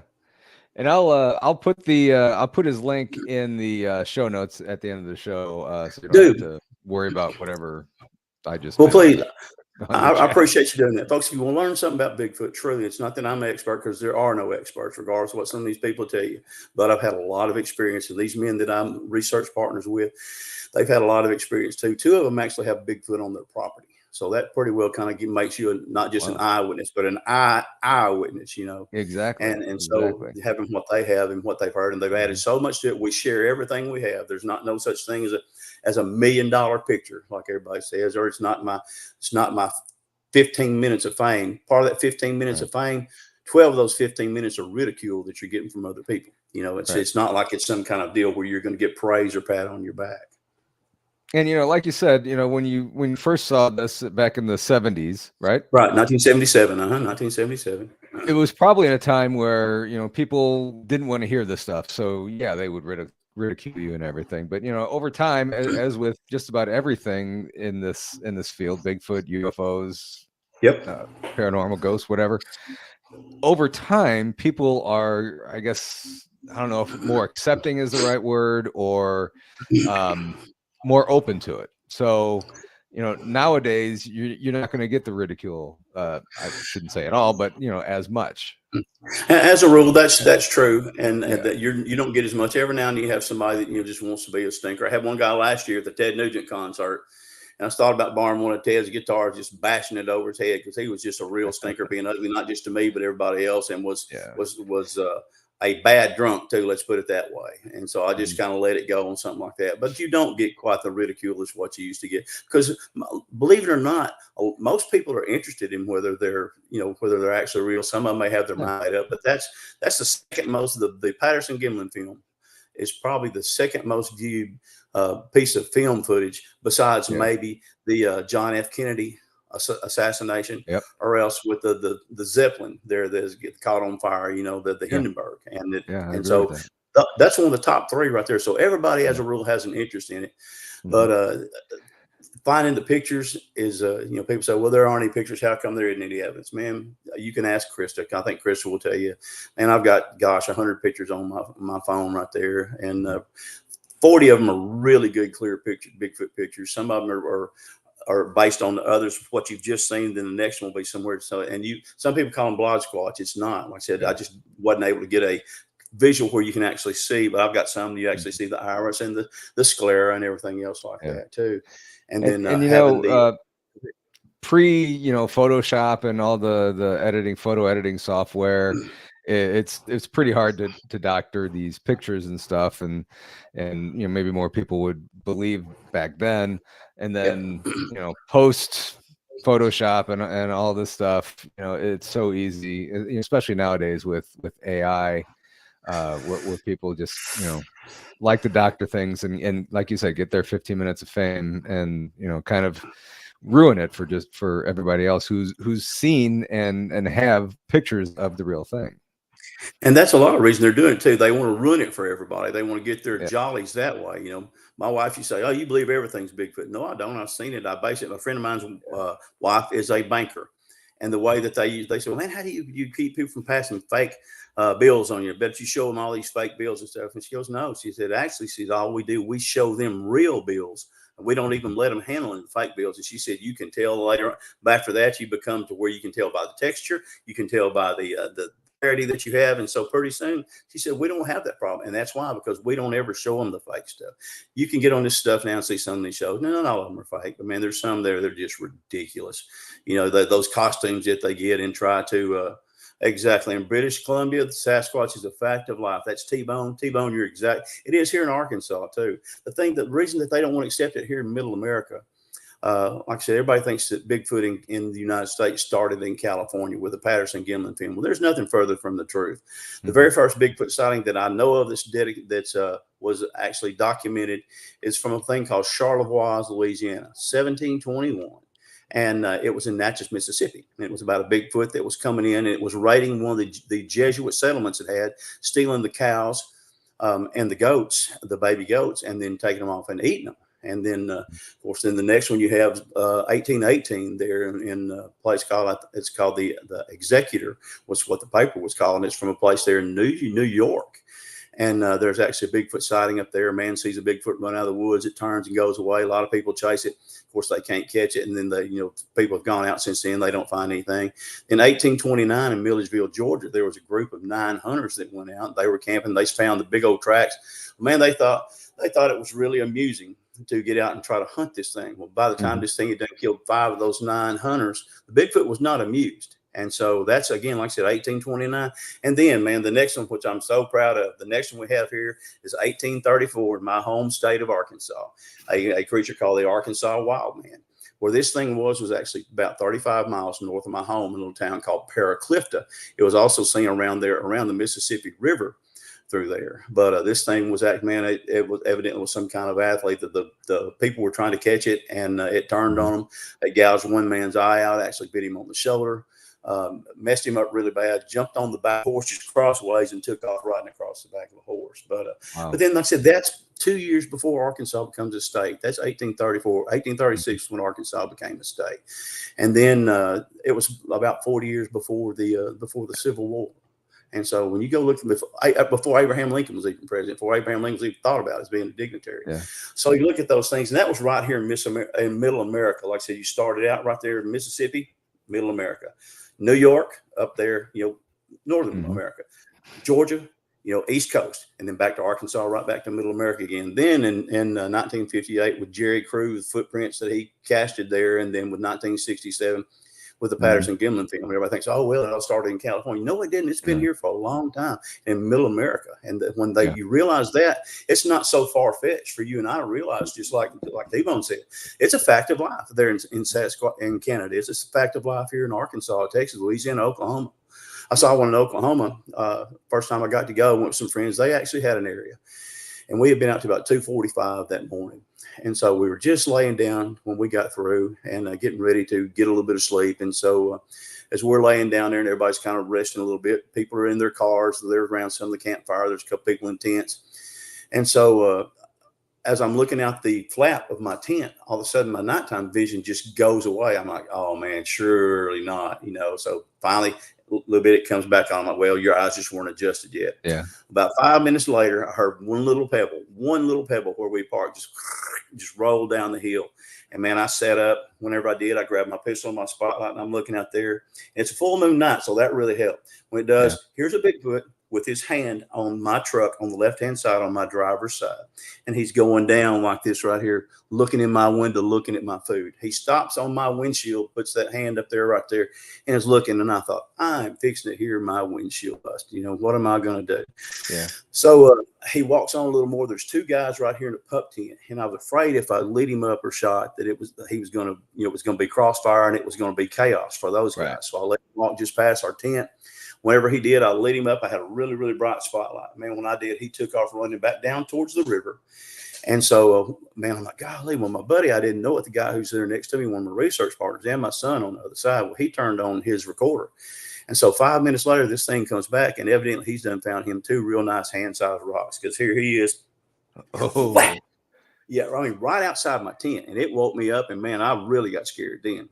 He was hitting the rocks together? Just hit the rocks together.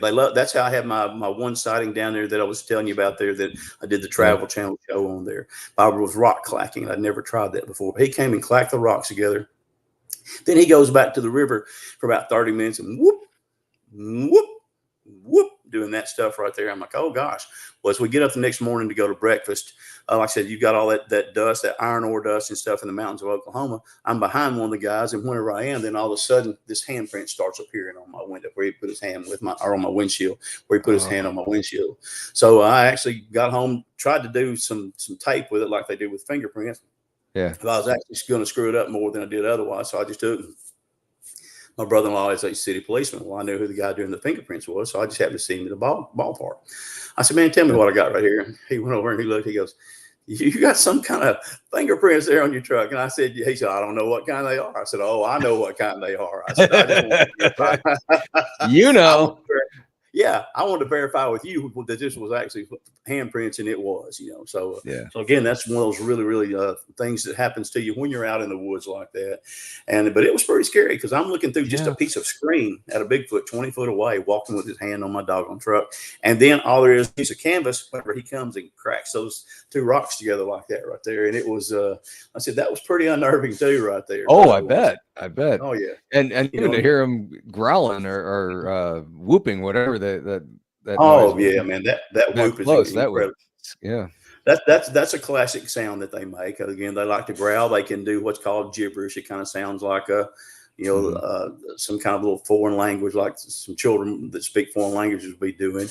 Again, that big serious scream that they do, they can actually whistle and things like that, and they can mimic so many of the animals in the forest that people say, oh, well, that's impossible. No, it's not impossible. Impossible was 30 seconds before I saw my first Bigfoot down on those gravel pits. That was the impossible. After that, it's a reality, and everything that you're learning about after that. So it's a true thing, man. It's not something I'm kidding anybody about. I'll tell anybody that wants to know without a shadow of a doubt that Bigfoot is real, and so is Dogman. We've actually got a picture of Dogman. He was actually, the handprint was pretty greasy. It actually was. I think that's why it was able to print and show as well as what it was. And when that dust hit it, it just clinged or clung, whatever you want to say, clinged or clung to it there. And I drove all the way home from Texarkana for 100 miles, and it didn't even blow off my truck that much. There was still a lot of so it was there in the handprint. And that grease in their hand is actually toxic. There's a man named M.K. Davis that he was out in Bluff Creek, I think, and he found a track. He took his finger and just did it like that into the track because he saw this greasy substance that you're talking about. And he has a cut in his hand and didn't realize all of a sudden he gets sick. And he's sick for about a year from a bunch of different deals. He had to take different medications to try to get it fixed. 3 years ago, I was up there at the place that we have called Ground Zero, and there were some sawbriars right there. I had put a new camera right there going through one of these trails. And whenever I did, you could see where he had kind of gone through right there. And so all of a sudden, one of these sawbriars that's been rubbed against pricks this finger right here. You can see how it's kind of funny shape now. I had to have surgery on that finger. It took about a year to get it well, and I had to take a bunch of different medications. So evidently what's in that substance on their hands is actually has some kind of toxic effect there. And MK, well, I'm sure wouldn't mind me telling that because he told it at the Honebby Bigfoot conference up there at that time. So again, really very a strange animal. I don't know if that's another one of their defense mechanisms that they have or what, but that's a true story as well. I mean, like I said, I can show you. So really, they're very, very well taken care of by the good Lord. Of course, they got to be at 10 foot tall, you know. And we have I seen a Bigfoot spider crawl? Yes, and I have a picture in my book right here. I've seen another reason to buy his book.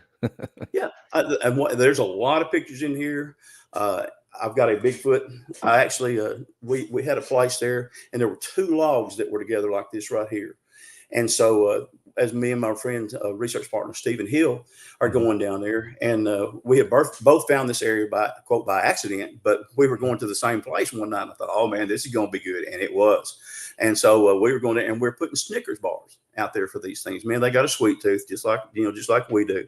And so we would take, and there's a couple of knobs there between the about like where my knuckles are, and you would put the Snickers right there so that the weight would hold the Snickers right there. But my theory on that was, if he's going to spend a little bit of time trying to get that Snickers bar out of there, we're going to get his picture. And we did. And we got a lot of pictures. We got some babies. We got just a good picture. One, you can see 3 fingers of the hand right here, and you see the fingernails. The Bigfoot does not have claws. Bigfoot has fingernails. We also got a picture right there of a Bigfoot biting my camera, and you see all the teeth right here on the top. You see the mouth much open. You can look down his throat, and you can see the 4 teeth. Oh yeah, truly, right here, and you can see the 4 teeth right here, then the face, and then the canines. But the canines aren't like baboons; they're just barely stick down past where the rest of the teeth were. But this one that I had seen do the crawl like that right there, when we had put out some Snickers here on this one place, they had come through and they bulldozed this one set of logs that we had like that, and all of a sudden our activity stopped. And man, I mean, it was disappointing after getting. In the month of March 2018, we got a picture a day of a different Bigfoot. And that's the honest truth from trail cameras, not from our own camera, but from trail cameras. And so whenever we go through, I told Stephen, I said, Stephen, I said, I'm going to rebuild. We called that the candy store because that's where we were leaving for it to come get, the candy. I said, I'm fixing to rebuild this candy store. So I went and I kind of reset it up almost like a quote altar to where you can put your candy bars and everything. And we took a stick and we jabbed it to the ground. We put the Snickers bar through there, just like, I don't know if you can see it, kind of through that right there. So it's sticking up out of the ground. We come back and I see a body cast. The next time that we come back, there's a body cast in front of this camera, and where I had rebuilt the candy store, and the Snickers is gone. And I told Stephen, I said, we got a skookum cast, which is, if you can read about it and see what skookum is, where they tried to they found something there that they passed plaster of Paris and everything. It's almost a full body cast up there. So sure enough, I told Stephen, I said, we got a skookum cast. And sure enough, man, got that daggum camera out there. Thank you, Val. I mean that with all my heart. This thing, and you can see it in my book. I don't know if I've even can pull the picture up here for you real quickly. But anyway, so he is sitting there, and I have got a close-up of this Bigfoot. I don't know if you can see this. If anybody can see this or not, it may not show up. But what you see right there on the top is actually a Bigfoot's brow ridge and his eyes right there. You see the black spot right there, right somewhere there. Right there is his hand. Hand is wrapped around a bite-sized Snickers bar. And you can actually see the fingers, and you can see the thumb, and they see the black fingernails. Oh. And so he's reaching around, and he's got it just like that right there. And he had done the bear crawl over there to get in front of my camera. And man, I just died. But that's in my book. The one also of him biting my camera is in my book. And I wasn't surprised because I knew they did that. But to think that I actually was able to be on the same intelligence levels he was to be able to get that picture. And then too, with the one where he's actually biting the camera. So really, like I said, we've got a lot of experience, man. Like I said, the men that I research with, they're really great. They really help so much. This is not just all about Will. This is all about the whole team that we have put together, but we rarely get to research all together. It's generally one or two of us together like that. Yeah. But man, like I said, I've got that dude right there. Then I've got a picture of what's called a gugway. A gugway is a type 3 Bigfoot. I had left what's called the Keith Crabtree spring camp out. Keith Crabtree is the man who played the creature in the movie. Right now, he's in the hospital. Get well, Keith, man. You know I love you like a brother, man. And but he played it so well. He has this camp out, and it's for people who are Bigfoot researchers to get together. It's a free camp out unless you use the electricity. Everything else you can just camp there. The campsites don't cost you anything to use except for that. And I'm on my way home one Sunday afternoon. I go to church twice a day on Sundays, and so I'm on the way home, and I had seen an X structure there on the side of the road. And I'm like, well, man, I'm going to just sit there and I'm going to check that out right quick. And I gave myself time.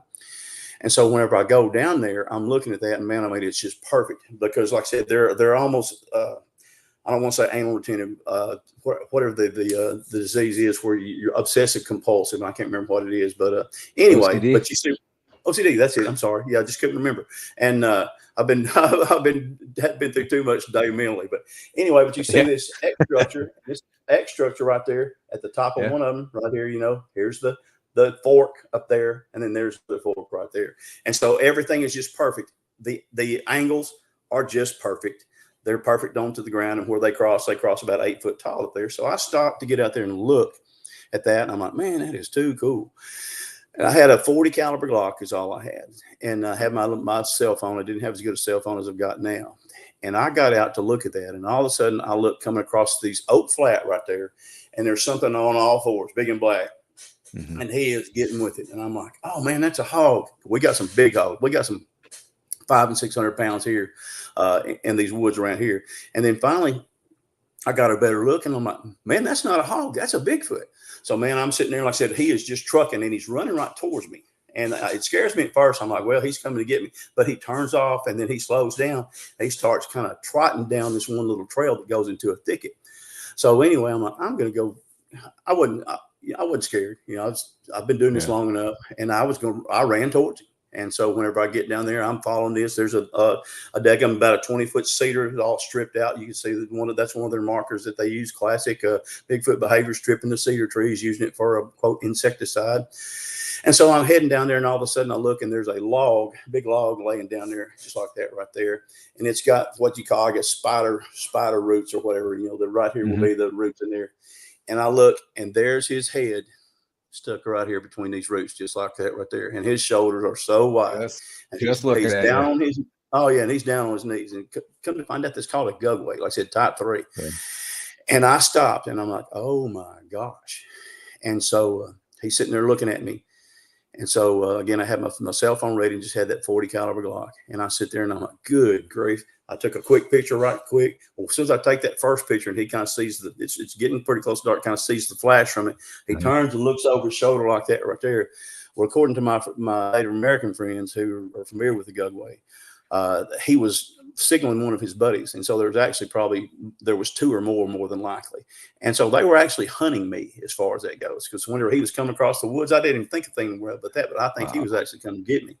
And so whenever he does, I take another picture. I've got 2 poses look almost the same, but then the one whenever he's here, and then the next one he's looking over his shoulder. You see that right there, and his whole look on his face has changed. And so I took off, man. I've got 2 metal knees and a metal shoulder. And at that time, I guess I was probably 60 years old. But I flew up that daggum hill like I had wings, man. You know, and it's like Red Bull, it gives you wings. Well, buddy, I didn't need Red Bull. I had black Sasquatch there in front of that. This is good. You know, you don't know how fast you can run until Bigfoot is chasing you, I guess. And then these dudes can do 40 miles an hour through the brush, and that's not an overstatement. That's the honest truth. But I got up there, and like I said, I got in my truck and I left. My buddy named Randy, the one I told you about, he has 2 computer monitors on his desk. I sent him my pictures. And I said, Randy, look what happened to me tonight. And he goes, man, he said, you sure? I said, oh yeah. I said, I watched him run up, I watched him. And all of a sudden, when I'm walking over towards him, so he said, well, let's go back tomorrow. I couldn't do it, man. I had PTSD. And I said, all I've got is this doggone 40 caliber Glock. I said, that ain't gonna do to scratch mosquito bites. Well, unknowns to me, my son had bought me a 45-70 rifle, and it came in that afternoon. So he gave it to me. It was going to be one of my gifts. But anyway, he gave it to me as my Father's Day gift. He gave it to me. This is on March the 20th, and I think in 2000 is when it was. And so we went back down there then the next day and took about 60 pictures, making comparisons, making sure that what I had told him was there. It was, everything just like I told him. And so we're down there. We actually find like 3 17-inch tracks. I'm like, oh my gosh. But this thing, like I said, was setting up, I truly believe with all my heart to kill me. They're called, they whistle to communicate with each other. They actually have 3 toes, which if you know anything about the Fount Monster, the classic trait of the Fount Monster was a 3-toed being right there. So if it was actually a Gugway or just happened to be an anomaly of nature, I don't know. But anyway, so I'm there, and so these things are called whistling bears, and they're also called face eaters. And if you know anything about apes, any kind of apes attacks on people, they tend to go around the face, like the lady there, I think it was Ohio, where the thing actually, ripped her tongue out, ripped her cheeks and everything else like that. And so I'm sitting there looking at this dude right here, and he's thinking he's got supper, and I'm just bound and determined he don't. But so I went back to that 4570. And then me and Randy put him, he's got 2 monitors, put them side by side. He's here one time, he's not the next. So there was, and that was, so what it was, it wasn't any doubt in my mind. I wasn't having pareidolia. I knew what was there, but but we check ourselves, man. If you can't check yourself and prove that what you got's real, you've got nothing, as far as exactly. And then I don't, if the people want to believe it, that's fine. If they don't, that's fine. But man, like I said, when I had a coach in high school, and he used to take a camera and football coach, and he would take pictures of us of things that we were doing wrong. And when he got through to show you to it, he goes, "Hey, the big eye don't lie." Well, that's exactly right. The big eye don't lie about Bigfoot either. When you've got one sitting right there, the pictures are there, man. We've got them. Like I said, that's the only Gugway picture I've got. We've got a picture of a dog man that's leading 3 Bigfoot up a hill, of all things. But other pictures of Bigfoot, we've got a bunch of baby pictures there. Our babies down here start being, I guess their gestations over about the late December, and they start appearing with their parents and stuff. So again, really, really interesting. It's something that, like I said, I live in a good area. And when you live in a good area, and the more time you're in the woods, I'm generally in the woods about 5 days a week, either driving or looking. And the law of averages, people on one of these shows want to talk about, they have an algorithm that's going to tell you when and where. No, the algorithm is get your tail out of that daggum recliner, get out there in the woods, and the more time you spend in the woods, your chances are greater of having some kind of encounter. That's the only algorithm that you're going to get. That's what it's going to be, is boots on the ground, butt in the seat, whatever you want to call it. And these things are just so unpredictable. I don't know how people can say, if you go at this such and such a time and whatever, you're bound to find one. I can't believe that. And you're exactly right. People say, "Man, what's the first thing I need to do to have a Bigfoot sighting?" First thing you need to do is make sure you got Bigfoot in your area. Bigfoot are not everywhere. They can't. You may have one stroll through sometime. There was actually when I met my wife, we were just dating, and I knew at some time I was going to have to tell my in-laws and her that I had seen the Fount Monster. So we're over there one night, and we're just kind of talking about some paranormal things. And I said, I may as well tell you now. I said, I've seen the Fount Monster. Oh, they got that incredulous look like that right there. And I expect her dad to say, "Well, son, that's great. Go ahead and get your stuff on the way out. Please be sure you don't come back," But he didn't. What was told to me was about a lady that lived across the street from them. My in-laws were actually building a new home. And so she has a garden party out there. All the chairs she has are backed up. The backs of the fences are towards where her barbed wire fence is. And so she's sitting there, and while she's having her garden party, about a 7-foot to 7.5 footer, big red rust color one, not like the black one that I seen, comes walking down the doggone edge of the fence line and just staring at her the whole time she does it. And man, she freaks out. She's like, "Oh, if these ladies turn around and see this, then it's going to be just utter pandemonium." So she did all she could to keep their attention on her. And whenever this thing walked on, it stepped right across a 4-strand fence, barbed wire fence, and then walked right on to where my in-laws were building another house on that property right there and took off. And so, like I said, all of a sudden, did they see him anymore after that? No. But like I said, that was one of those cases where all of a sudden he happened to be, right place, right time, strolling through there. And so after that right there, that was the last story, Paul, that I thought that I would hear about whenever I told them I had seen the Fount Monster. Like I said, I fully expected to get my walking papers and a boot and the pants on the way out to make sure I didn't come back. But it wasn't. And this lady was very, very truthful. She's very, very spiritual.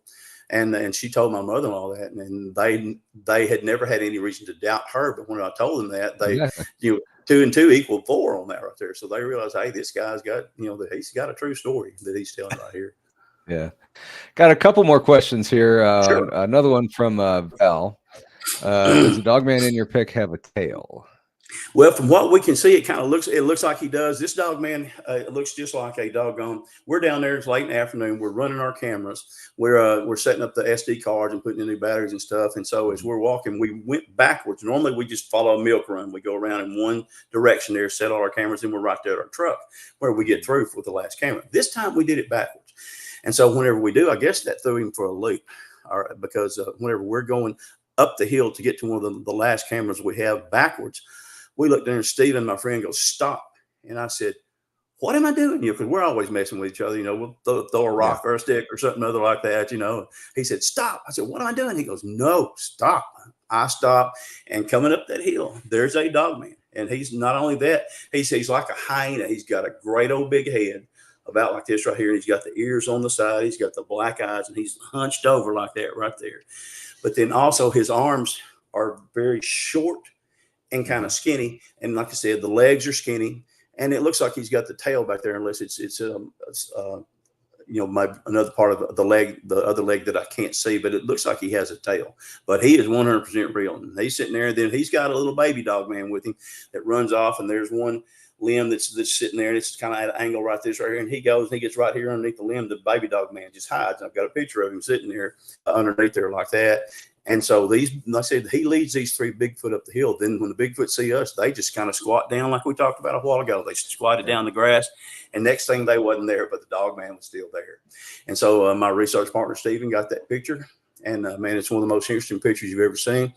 And so I told him, take a few more pictures. So he did. And so he's actually able to get also in one of the peripheral pictures right there, there's a mama. You can actually see the anatomical features, and she's actually looks like she's got a juvenile, and she's actually pushing him down the edge of this forest line right there. And so we're able to get that picture. And man, it was just amazing, because I'd seen Dog Man before, but I would not accept it. Just would not accept it. I'm like, man, it's just, I'd seen Bigfoot. That's just Bigfoot. That's a leaf or something other up there. I'm mistaken for ears or something like that. But the way they walk is so much different.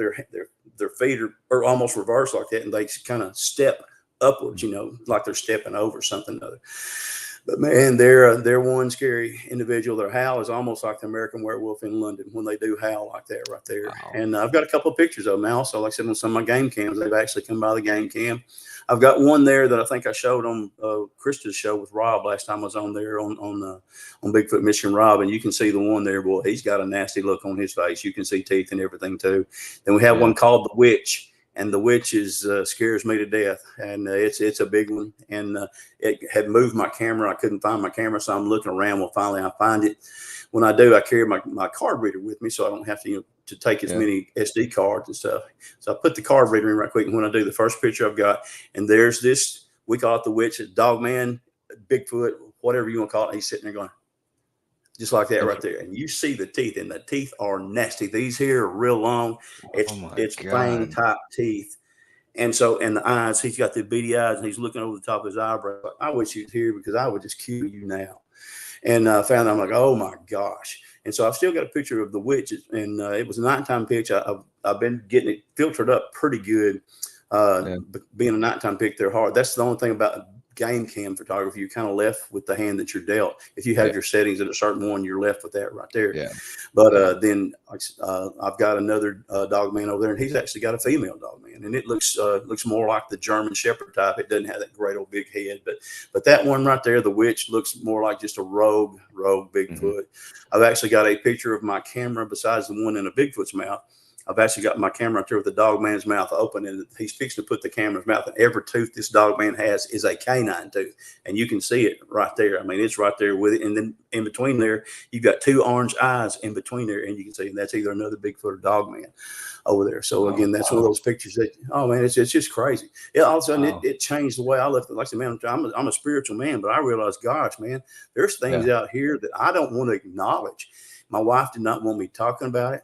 She said, it's hard enough to defend you being a Bigfoot hunter, much less start talking about dog man. And finally, I told her after we started getting, I said, Cindy, I've got to talk about it. I've got to tell these people that these things are real, because I don't want, if something happens to them, I don't want that on me. I don't want that on my conscience.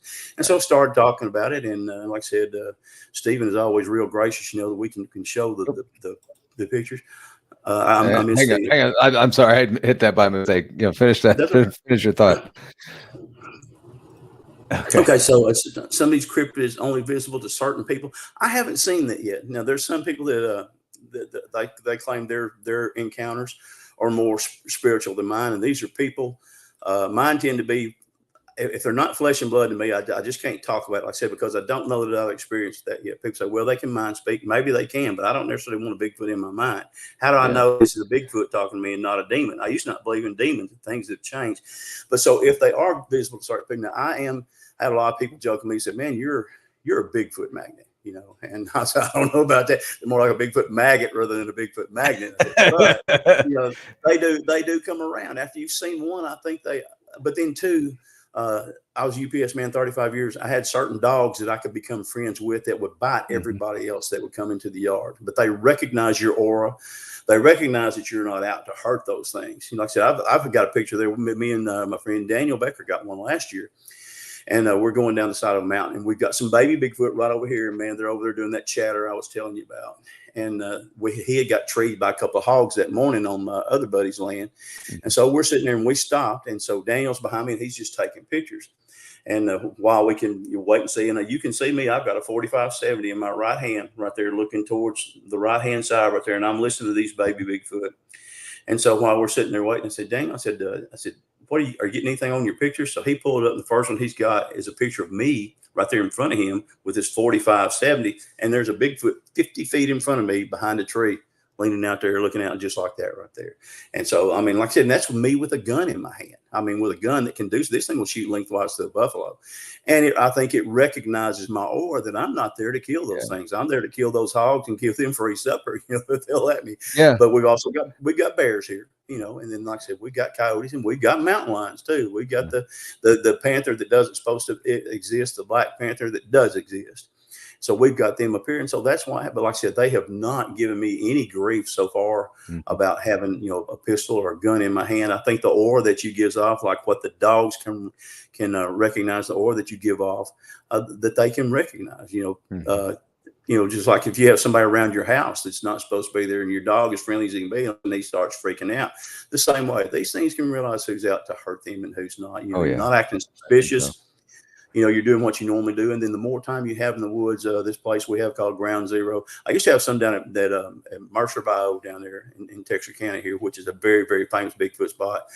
And they recognize me. But now I think they've kind of moved on. And the ones that are there, they're not just as happy with me being there like the other ones were. But this other place at Ground Zero, they do recognize me. They recognize my research partner, Stephen. My wife walked down there one day after we got a picture of a 9-footer on game camera. She goes down there like 5 days later. Looking around, she takes one picture. And then she leaves. We're on the way back to Texas County. She goes, what is this? So I stopped on the side of the road and looked, and sure enough, I just died laughing. I said, well, you want the good news or the bad news? And she goes, give me the good news. And I said, well, you've got a mama Bigfoot right there. And she says, a mama Bigfoot. I said, yeah. She said, well, how do you know it's a mama? I said, that's the better news. I said, she's got a baby right here on each knee. And so one of them is boy, he's just showing himself. He's proud of the way he looks, man. You can see his little 3-fingered hand out there, just like that right there. Got these little sparkly eyes like that, real little cute button nose. And he's just sitting there just looking up like that. The other one is more reserved. He's kind of still tucked back in the woods a little bit there on mama's knee, but they're twins, 2 twin and Bigfoot, like a healthy deer, seem to be around here at least to have twins more often than what people want to recognize what they do. So she's got a picture of 2 twins right there. And she's like, my gosh, she said, I've been here 6 minutes, get my first Bigfoot picture. You guys been researching, 42 years. Why don't you quit? Let me do this. I said, okay, Missy, you go down there and then you just put the cards in the camera. So, oh no, go ahead. I like it the way it is. We joke about that, but she got a picture, coolest thing you ever seen in the world. They reckon she has anytime she's around, they tend to come towards the edge of the tree line there to look at her. And we call it Ellie Mae syndrome, kind of like off the Beverly Hillbillies. The animals recognize what kind of aura you have, and they definitely come to whenever she's down there. So really, really cool thing. That's what you wouldn't think an animal or a being like that would have, but they do. They've got their own way of, recognizing things. And these are all true stories, folks. I got pictures for them. If you don't know, I got pictures of them. But they do that. There's not just certain people there may be certain people that experience certain things, but all my research partners have seen Bigfoot.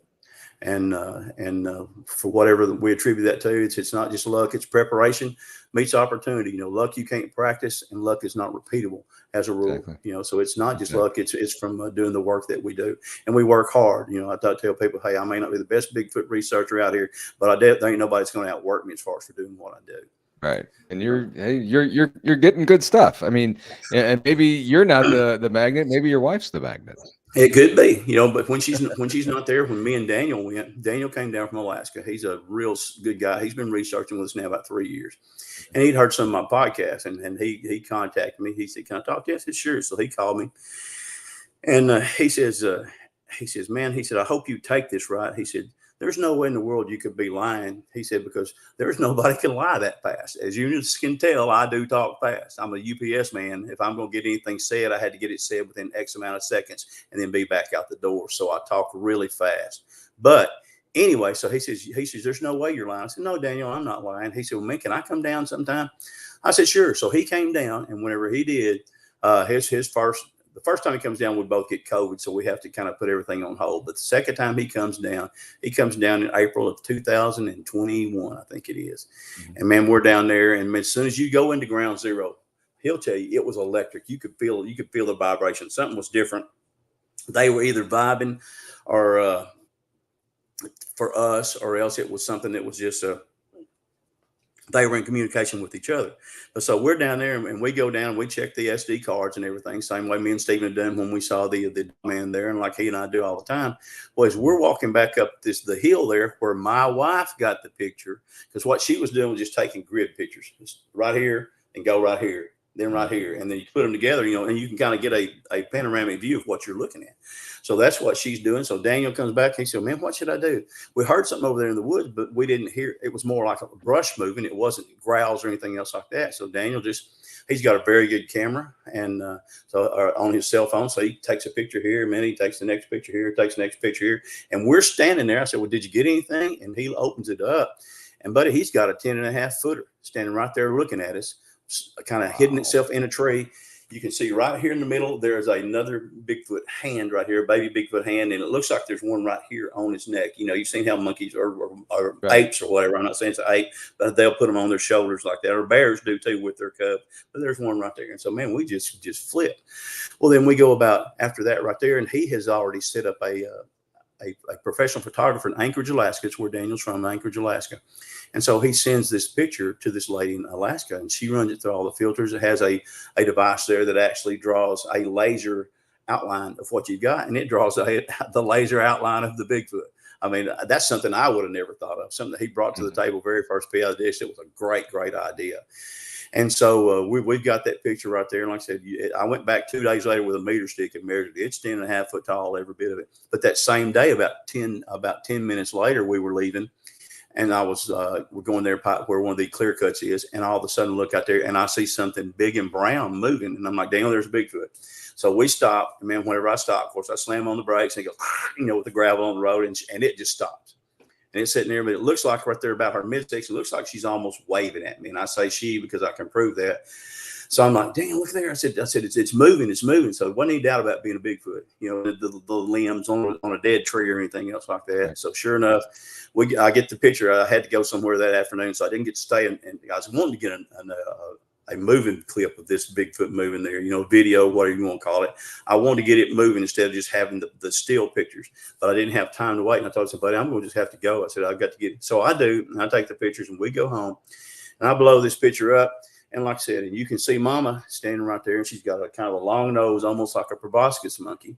The face is actually almost hairless. It's the only one I've ever seen really that looks more like a person that you hear people say than it does, some kind of monkey. But anyway, then you go down there about 1.5 feet, and then you see the eyes from the baby sitting right there looking at you. So there she is, and there's her nose right there, and then you see the baby and the eyes right there, and that's the one we got walking. Beautiful, beautiful brown coat. This was 10 minutes after we just got through seeing this other one. Whenever I went back 2 days later with the meter stick, he'd had to fly back to Alaska. I go back and I see a group of 5 of them in a tree. And that's no joke. They weren't real high. They're maybe, probably 7 or 8 foot tall, something like that. But there's one there that's I don't see this very often, but it looks just like Patty. It's got the hair helmet like you've seen. We got the eyes out like that right there. But and it's got the cone head. But This one here, like I said, looks just like Patty, and it's black. But most time when you see a Bigfoot, you get a picture, instead of its head being up like that, realizing it can get that head shot off, that head is either tilted or something other like that right there. So they're very, very smart. I guess very, very intuitive there, the way the good Lord, made them to. So I've got pictures of that right there. And then I've got one day me and Stephen were there, and then he was late getting there, and it was really windy. And so I was going down there. We were having some places there that they were coming out of this clear cut. And there was the places the water rushed through there. We were getting footprints in there in those little drains like that. So I'm just kind of sneaking across there real easy. It had been raining some, so you couldn't hear the gravel crackling and everything. Right. And so I get up there and I'm going to back up. But this one mama that we got a picture of her with a baby here on her shoulder, and she's walking down this one road. I mean, boy, it's good picture. You see the little cone head on that little booger and everything. So I stopped to get over and look. But when I did, I walked to the top of this berm where they used to do like on the crops where they would build a little levees there so that the rain to keep it from eroding. I step on top of that deal and look down in that field, and there's 2 7-footers, 2 black 7-footers walking right down the edge of the plantation line right there. I'm like, oh my gosh, of course, like I said, he didn't hear me. I left my cell phone in my console with my truck still running, because I was just going to see if I knew if I had tracks right there, I could just stop and come back and take the picture. I did not expect to see 2 7-foot Bigfoot walking through there. So I'm watching them, man. They're just like a couple of brothers. You know how brothers, they kind of push on each other. They're pushing on each other. You can see them turn their heads and body language and everything. Well, finally Stephen comes up. He's got a big dually. He's a logger. Well, this thing here's the dually coming. They just step off into the woods right there. And I'm laughing when Stephen gets here. I got this Cheshire cat smile, and he goes, oh, no. I said, oh, yeah. And he said, dang it, because that's the second time he's been late that I've had a Bigfoot sighting down there. And so sure enough, this right here is the 2. So I tell him about it. So while we're down there running the SD cards from our cameras, we have one that's called, I won't use the name because unless they want to send me a free one, because they ain't any expensive. And but anyway, I've got this trail cam that sends things back to your cell phone. And man, while we're standing there out in the woods, out in the clear cut there, they're in the woods right there, and all of a sudden my cell phone starts going off. They have actually walked into the clear cut right there, and there's the 2 7-footers, and there's 5 more, and one of them's over there on his hands and knees, and he's got a Snickers bar, and he's looking like this at the camera right there. So man, just one of the coolest things you've ever seen in your life, and like that was not something I was expecting. But you can't, you got the eyes, you've got the face, you can actually see the glint from the hair where his leg is almost like bent like that right there. I don't have enough room there, but anyway, but where the leg is actually, you see the glint off the hair, and you can actually see how big these feet are on this sucker. He's about a 5-footer, and I guarantee you his feet are probably 13 to 14 inches long. So again, that's something that happens when you are in the woods. But again, so there's no doubt about Bigfoot being real. People can say all they want to do it, man. I got no reason to lie. Like I said, I can get enough trouble with the good Lord, doing things accidentally besides trying to make up lies and tell people there's some kind of 10-foot creature out there that exists that doesn't exist, or that dog man exists, because they do. They're real, and it's really, really cool. I spend a lot of money doing this. Not that I'm rich, because I'm not, but I'm self-funded. It's hard to find any kind of sponsorship at all for people who. They say, well, if I send you, talk to some of them, say, if I send you any money, it's for you to go to that mental hospital there and pay your bill. I'm like, well, that's not what I'm looking for. I'm looking for some trail cams, And I even on we made them up with Snickers bars. And man, like I said, I told one guy there, he actually was a candy distributor. I said, you tell the people at M&M Mars that they can send me some money, because every time I go Bigfoot hunting, their stock goes up, because I'm buying the Snickers bars and the Bigfoot are just eating. But we got a trail of Bigfoot papers going right through the woods. There's the funniest thing you ever saw. Daniel saw it this year for the first time, and we don't even peel them anymore. We sit there and sure enough, and then they drop it. Biggest litter bug you ever saw. And so they cut the whole floor, littered up with daggum Snickers paper. But it's so funny because they're so much like us in a lot of ways. I can understand some people thinking that they're people. If they are people, if they're people, they're not a Homo sapien. They're a different kind of people. They're not Homo sapiens like we are, but they're a different kind of, of kind of being there. But really, really, man, it's just one of the most interesting. It's the most interesting thing I've ever done. That's the reason that I don't bass fish as much as I used to, because getting to deal with these things is just, man, it's just unreal, And then, like I said, to have enough experiences. Living where I do, to be able to write a book that's 449 pages, and then now I'm on book 2, and I'm already probably on page 100 of book 2, and nice. Nice. Yeah, it's like I said, because I want people to know. I want them to be able to have their own encounters. There's not $1 million picture you're going to get, man. You know, that's a farce. Everybody says, "Oh, you get a big right picture Bigfoot, you're a millionaire." No, you're not. You know, because they're going to sit there and either they're going to call you liar or they're going to say that you hoax or something like that. So you're not going to get it. You would have to really, really be fortunate just to get the right shot. And then so far, nobody's got it. But that being said, to all the people that say, "Well, there aren't any pictures," trust me. They're there. I've got them. Steven's got them. My buddy Randy's got them. Another friend of mine named Shannon Cruz, he's got them. So I got some this year. I've got 2 little white twins there. We've gotten pictures of several white ones up there. I've got 2 little white twins. He built me about a 4-foot tall log, hauled it out. We put the camera in the top. And so we go there, I guess about February when we go there. And sure enough, we open it up, put the SD card in the card reader. And there's a white one right here. And there's another just barely looking over his shoulder. Then there's a brown one that's about maybe 1.5 feet taller. But the cool thing is you look over in the corner and that one white one, let me get my fingers right, is like this right here. And he's actually got his fingers stuck up there in front of that camera light because that light is extremely bright. And this is probably about 6:15, 6:30 in the morning. And so he is, T-Bone, thank you, brother. I appreciate that. T-Bone. He's actually got his fingers up there trying to block that light from hitting him in the face. And so you can't deny it. I mean, you know, I wish, you know, I wish you could get them. I wish they'd all be clear, but folks, you're left with game cameras. That's the nature of the beast. You're left with whatever settings you've got. You're left with whether the wind, whether there's movement, how much light you've got from the sunshine, whether it's right. The first picture we got, man, would have been so great, but right there it was the sun was coming up just over the horizon. We finally got it kind of we didn't have to filter it up much, but like I said, all of a sudden you see it. Like I said, and you see those 3 fingers. I mean, big fingers. They're about 1 inch to 1.5 inches wide, and like I said, they got them great big old, look like Fritos corn chips, big old fingernails on there, and so they. I've actually got one down there at Mercer Bio that we found that was a bear had come in and marked his tree that he was using to rub his back. We come down there the next week and there's 5 fingernail marks going down the side of that tree. Like, Mr. Bear, please come on back. Well, the bear has not been back. I mean, that's the truth. And we looked at that, and my son was in dental school. And he showed it to a guy. He goes, "Man," he goes, "what is that?" And he goes, "Man," he said, "that's scratch marks." He goes, "Man, those are more like fingernails, and there's 5 of them." And then Reese said, "Gosh, it does." Well, I had already figured that out down here, but hadn't had a chance to talk to him, being in Memphis. So again, something really, really interesting, things you find out by accident, but then you realize they're real on purpose. No kidding. So all of these types of Bigfoot, they're going to be in your book? In your they will. In my next book, for sure. Like I said, the first book I got limited to about 39 pictures. But again, I've got a picture of a friend of mine sent me right there on the edge of Mercer Bio. He and I fished together for years. He had one. He was down there hunting. It walked by his stand, scared him to death. It was 4 years before he got his next picture. He always carried his camera after that. He's got good, like a digital camera. Mine comes off my cell phone. And so all of a sudden he gets it, and man, he calls me. He said, "Man, guess what I got?" And of course, I knew what it was even after because we hadn't hardly talked about it in 4 years. And I said, "I know what you got." So he sends me the picture. Man, you got a big cone-headed Bigfoot, about 8 foot tall, that's chasing a buck. And then you see the brow ridge. He looks just like Herman Munster, And so he sends me that picture. So that was really, really cool. And so that one's in the book as well. He was gracious enough to let me use it. But like I said, we spent a lot of time in the boat together. And you do that with somebody their character. Thank you, T.Y. The Val, Southwest Pennsylvania. Appreciate you, Aaron. I appreciate that, buddy. I really do. Like I said, I hope y'all can tell I'm telling you the truth. And people say about me, even some of the other researchers, men said, one thing you've got.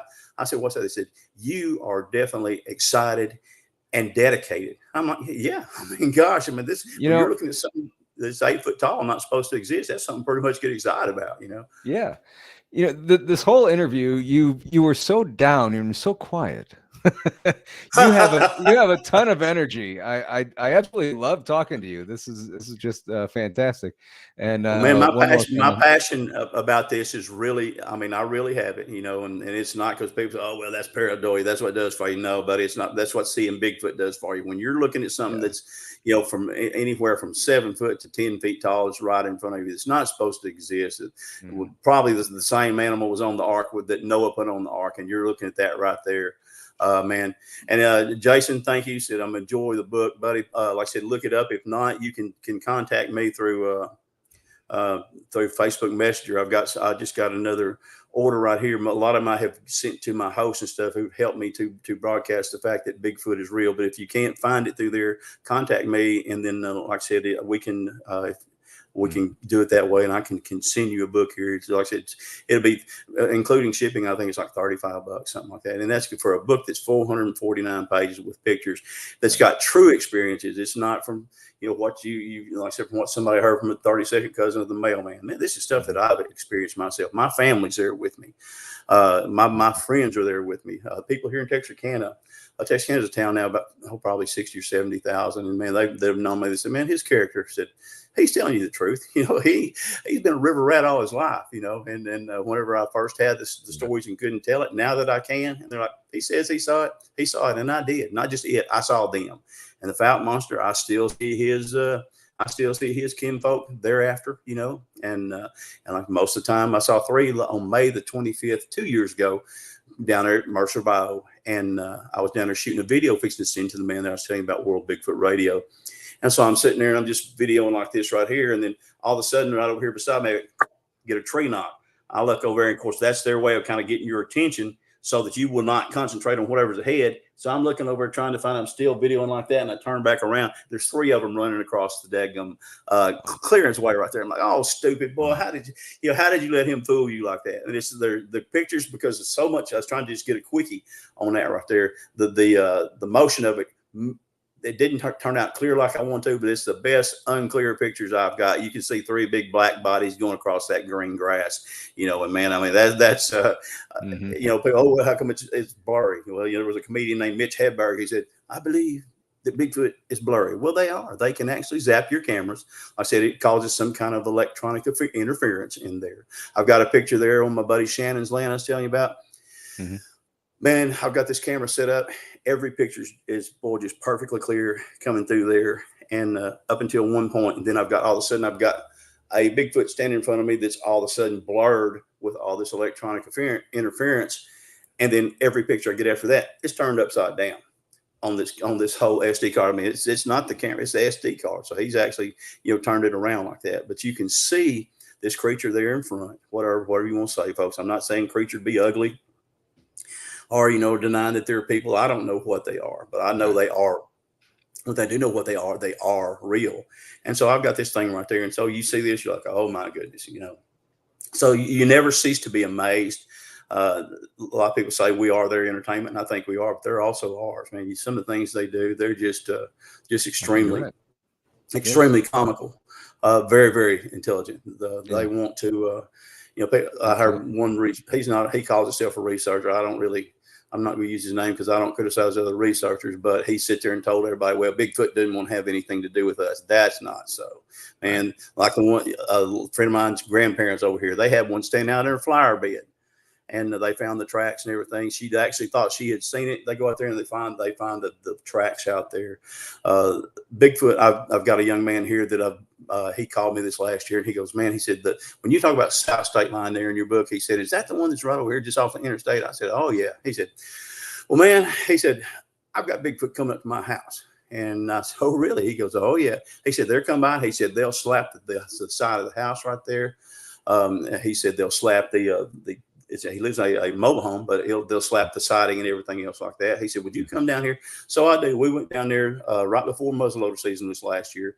We walked through the bottoms. We actually found where some of them were building tree structures. We found some tracks and things like that. Well, but it starts raining, so we have to leave. But sure enough, that night he gets a visitor coming up to his house, and so it's outside, and it scares his wife to death. As far as that goes, which I certainly don't blame her. But they're actually, like I said, running by, and they're not trying to hurt him. I told him, if they would have already tried to do it. But they're walking by, and like I said, they have actually kind of formed a quote relationship. He's got a couple of pictures of them now. They can their eyes, they can glow with cameras, and they can glow without cameras. Me and Steven saw one up in Oklahoma one night, man, about 8 foot tall, and all of a sudden those eyes just started glowing on its own. And I'm like, oh my gosh, you see that? Steven goes, yeah. And all of a sudden they went back out. So I've got pictures. I've got a picture of one there. If you guys look on YouTube, there I have some friends. They have a show there, and it's called Sawdust Beast or Beast TV. And the last show I did with them, and I've actually got a picture of a baby Bigfoot that's probably about 3 feet in front of my camera right there. He's got his head tilted. You see that cone head right there, and you see the eyes, and the eyes are like this, and he's looking right into the camera. And like you said, I think it was you said earlier on one of them TV shows, what good is YouTube for? You can actually see your loaded onto your TV and see it clear. Do that and blow that sucker up and take a look at him. And you see those little brown eyes looking at you. You see that cone head on that rascal, see all the hair that he's got right there. And so that would be something that somebody wanted to check out. You can look at that and see, and you can see some of the other pictures I've got. I got a picture about 2 months ago. There, one Blackie. I've seen him before, and but I never had him. I got one picture of him whenever he was walking away about a couple months later. But then I sit there and had a 7-minute staring contest with him. And he finally just kind of went back into the woods just like that right there, just like I'm doing right here. And all of a sudden, you see how I'm gone? That it woods just absorbed him. And I'm like, oh my gosh. I told Stephen, I said, don't move. I said, I'm sitting there having a stare down with, with this big black Bigfoot down there. Cause like I said, they can outstare the Mona Lisa, man. And, oh my God. Yeah, no kidding. Oh yeah. So, anyway, I go down there the other day and pull out my SD card, and sure enough, I've got a PVC feeder. If you guys deer hunt, you know what they take this PVC, this is about 6 inches wide. And I put apples in there, and on the end, it's got a turned up nozzle right there so that it will stop the apples from gravity, but I've got it tilted up like that so that when the Bigfoot pulls an apple out, well, then let's say another one runs down. Well, this one right here is extremely smart. So he's standing behind my camera. Behind my feeder right there. The camera's right in front of him. And so there he is, and he's been reaching in the back trying to get him a doggone apple the back way. And he is 5 foot wide at the shoulder. And he's over 10 foot tall, and he'll weigh over 1,000 pounds easily. Wow. And again, he's got his head turned just like that right there. The head looks almost too small for his body. Most of the time people, they draw the picture, they draw the head, the head is not big enough. Their head would be like if you had a 10-gallon plastic bucket is exactly how big their heads are. But this one right here with Blackie, his head it actually doesn't, to me, it doesn't fit his body with what I've seen with other Bigfoot before. But I'm telling you what, those shoulders, man, I used to be a bodybuilder. I'm 2 foot wide at the shoulder. When you figure something's 3 foot wider than what I am way out here like this right here, it just blew my mind. And we just laughed about it. Yeah, it is. Like I said, I've got that on a picture of that. I did my friend Daniel, he's got a show there called Cryptid Wilderness Research. And we did a show here back in, I think February or March. But we have a podcast studio here in Texarkana. And these people have some really, really good equipment. And so we gave them about 20 pictures to blow up and show. And of course, they were able to filter out these pictures. And man, these pictures are clear. So if you get a chance, go on there and look at that. Like I said, it's called Cryptid Wilderness Research. And I'm not trying to create competition between you and anybody else. This is just for not competition. Nope. Oh man, yeah. Hey, the more information, the merrier. Exactly. I'm not monetized, but if you look at it, you can see that one. You can see the Gugway, the one I told you about that's over there sitting down, fixing to eat my lunch. You can see this one here that I told you that's got the little one staring in my camera like that. I think we got like 8 or 10 pictures of Bigfoot there that they cleared up, and man, it's just like me and you are looking at each other right now. So y'all can see that on Daniel's podcast. Like I said, Cryptid Wilderness Research. He's a real good guy, and they just really started it. But he's a very good researcher. He's got a lot of intuition. But that will give you something to look at right there to prove it's real there. And it's got that picture of Blackie, man. Like I said, you can see that big sucker sitting right there, and I'm just like, oh my gosh. They go, what are you gonna do if he charges you? We'll probably die. Yeah, you're not outrunning that guy. No, I guarantee you, I'll die from fright if he's actually after me. But the ones I've had that have gotten aggressive, only 2 have been aggressive. The rest of them, when they kind of chase us or run at us, I think it's just to get us out of their area, to get us out of the territory, and to keep things from getting aggressive. Truly, what I think to keep things from getting aggressive. I totally agree. Well, Will, this has been an incredible show. Normally I go about an hour. This was just filled with amazing stories, and it was just incredible to hear them. And I know the people in chat, looking at some of the comments, they've really enjoyed it. Folks, I wish I could see you in chat and answer you. Chat doesn't show up on this new computer of mine. But like I said, what I do try to do after we've had chat, I try to go through there and answer all the questions that people have asked. They're posted there to the side. Gotcha. So give me. I got most of the questions. Well, good.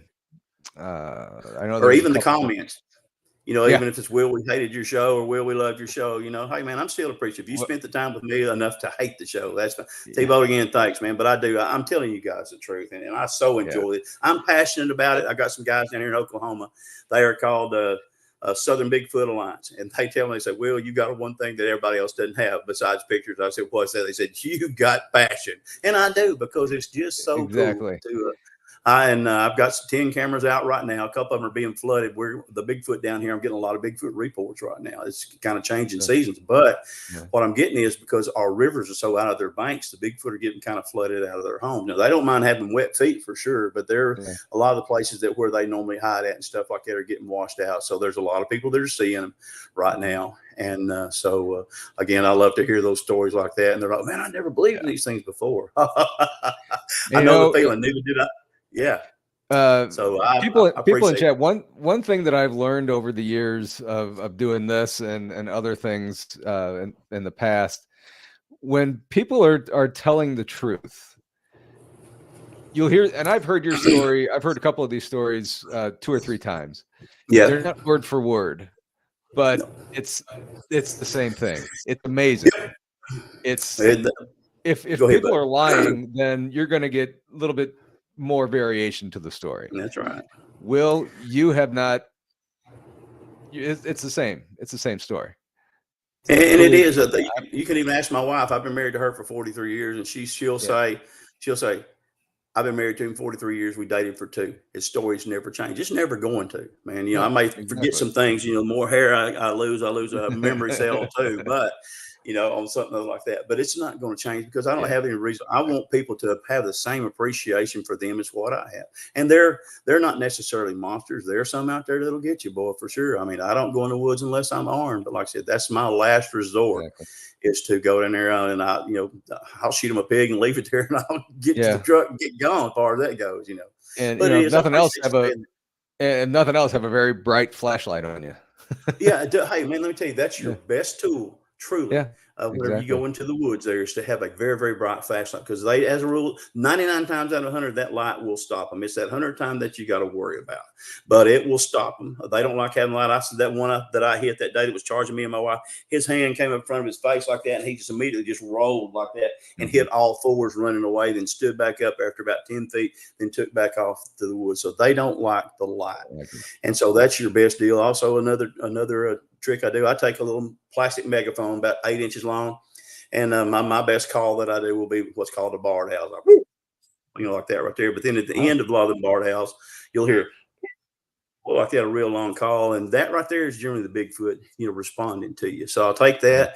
I take, if I'm at nighttime researching, I'll take some. I've got some shooting glasses, and they got yellow lenses to them. Well, yellow tends to gather your light. So out at night, I'll take those yellow lenses with me, looking around. It increases your vision pretty much. You know, it's not like you're seeing everything just clearly, but it does give you some different depth perception. And I'll carry a slingshot. Take a slingshot, and you hear one of the things out there, and you just take a rock, and that thing hits a tree and bounces off 3 or 4 sets of limbs up there. He's going to go check it out. He said, man, something's making noise in my territory. And then that gives me time to run. Just make sure it's in the opposite direction where you need to go. That's exactly right. Yeah, but it is, they do, man. They just, you know, I've had them answer a wounded rabbit call. I've had them answer actually a dog. I did a dog barking. They don't like dogs. I was UPS man 35 years. All I could do was sit in my truck and do animal noises, you know, but it's really helped me, because I can, you know, like I said, you get those things out there. If you're not going to fool them all the time. Sometimes you have to do a cocktail, and sometimes they just won't answer at all. But every now and then you're going to run across that one right there that's not quite wise to you yet, and that's what makes it a fun game, you know. So you get that response, and man, it's just my buddy Steven, man, he's 6'3" and about 310. He's a big man, but he's not a fat man. Man, he's got a set of lungs. It's like he has medicine balls for lungs, you know, not just basketballs. But boy, he can do a call out there. He coughed one day, and all of a sudden he calls me, and I'm coming out of church, and he calls me. He said, man, where are you at? And I said, what do you mean? He said, where are you at? I said, I'm just coming out of church. He goes, you're not up here at Ground Zero? No, Stephen, I'm not. He goes, man, I just coughed, and one of them answered me, and he answered me with your barred owl call. I'm like, oh gosh. So it kind of tripped him out. But again, man, thank you so much for letting me be on here to absolutely no problem. I think we could go on, for hours chatting. Well, we could anytime you want to. You holler. You ask Krista and Rob and all them. They'll tell you, say, "Oh yeah, you better bring you some popcorn because he's going to want to talk." But man, I'm just so intrigued with this, and it's when you've seen what I've gotten to see, and it's something that doesn't exist, but it's actually the eighth wonder of the world, man. And I don't see them every time, but I do. I do have that expectation. That's the part of the book that says finding the impossible. I've got the place there where I have the expectation of a sighting or an encounter every time we get down there. And like I said, I probably have, on average, probably 5 to 6 sightings a year, something other like that right there. But then you figure out the amount of time I'm in the woods. It's not an inexpensive hobby. My wife goes, "Gosh, you're going to cut that out." I'm like, "No, you're going to cut out your pickleball." No, go ahead and go down the woods. No. That's just fine, baby. Go ahead. So it is. But it is. I've been truthful with y'all. I appreciate y'all's patience with me, man. But I do get excited about talking about this because it is real, especially, man, where I live at. And like I said, it's all 49 states, but Hawaii. Some people say there's some in Hawaii. Well, all of the wildlife in Hawaii was brought. Yeah, it was brought there to Hawaii. It doesn't have any natural wildlife, being that volcanic island and stuff like that. But every other state, and including Canada, like what we said a while ago, Canada, man, they're all over Canada, and then going on down to Mexico, maybe not as much as what we have right there. But then every country in the world, you got the Yaren in China, all those right there. And I actually sent some pictures to some folks there that I couldn't get the SD card to come off the camera. He had actually zapped that camera and burned that picture onto the SD card. And I've got a Bigfoot sitting there looking at me, and I'm trying to get it off there, and I can't. So we went to a computer place. This will be my last story. I promise you, folks. So we go, and my wife goes, she goes, "Well, I'll take this over to my guy that does my computer, and we'll see." So she did her best not to tell him what was on there because she just doesn't really want to talk about it, and which is fine because she knows I'm going to talk about it, man. I guarantee I'm going to tattle about it. I don't care. And but she's got it in there, and he said, "Well, what is it?" And she goes, "My husband is a Bigfoot researcher, and boy, you can just see the that and other right there." So when we took it in, he tried to get it off there, and he couldn't do it. And so he said, "Well, man," he said, "let me take it up here to these people that up here in Dallas, Texas." And well, very, very, very smart people. I mean, IQs of 200 or more, and several millions of dollars of equipment stuff. I actually took my camera up there that was burned on too, and took the SD card and my card reader. And so they said, "Well, it's $159 an hour, minimum 6 hours." I'm like, golly. So I had to decide right then. I mean, hey, that's $1,000. I had to.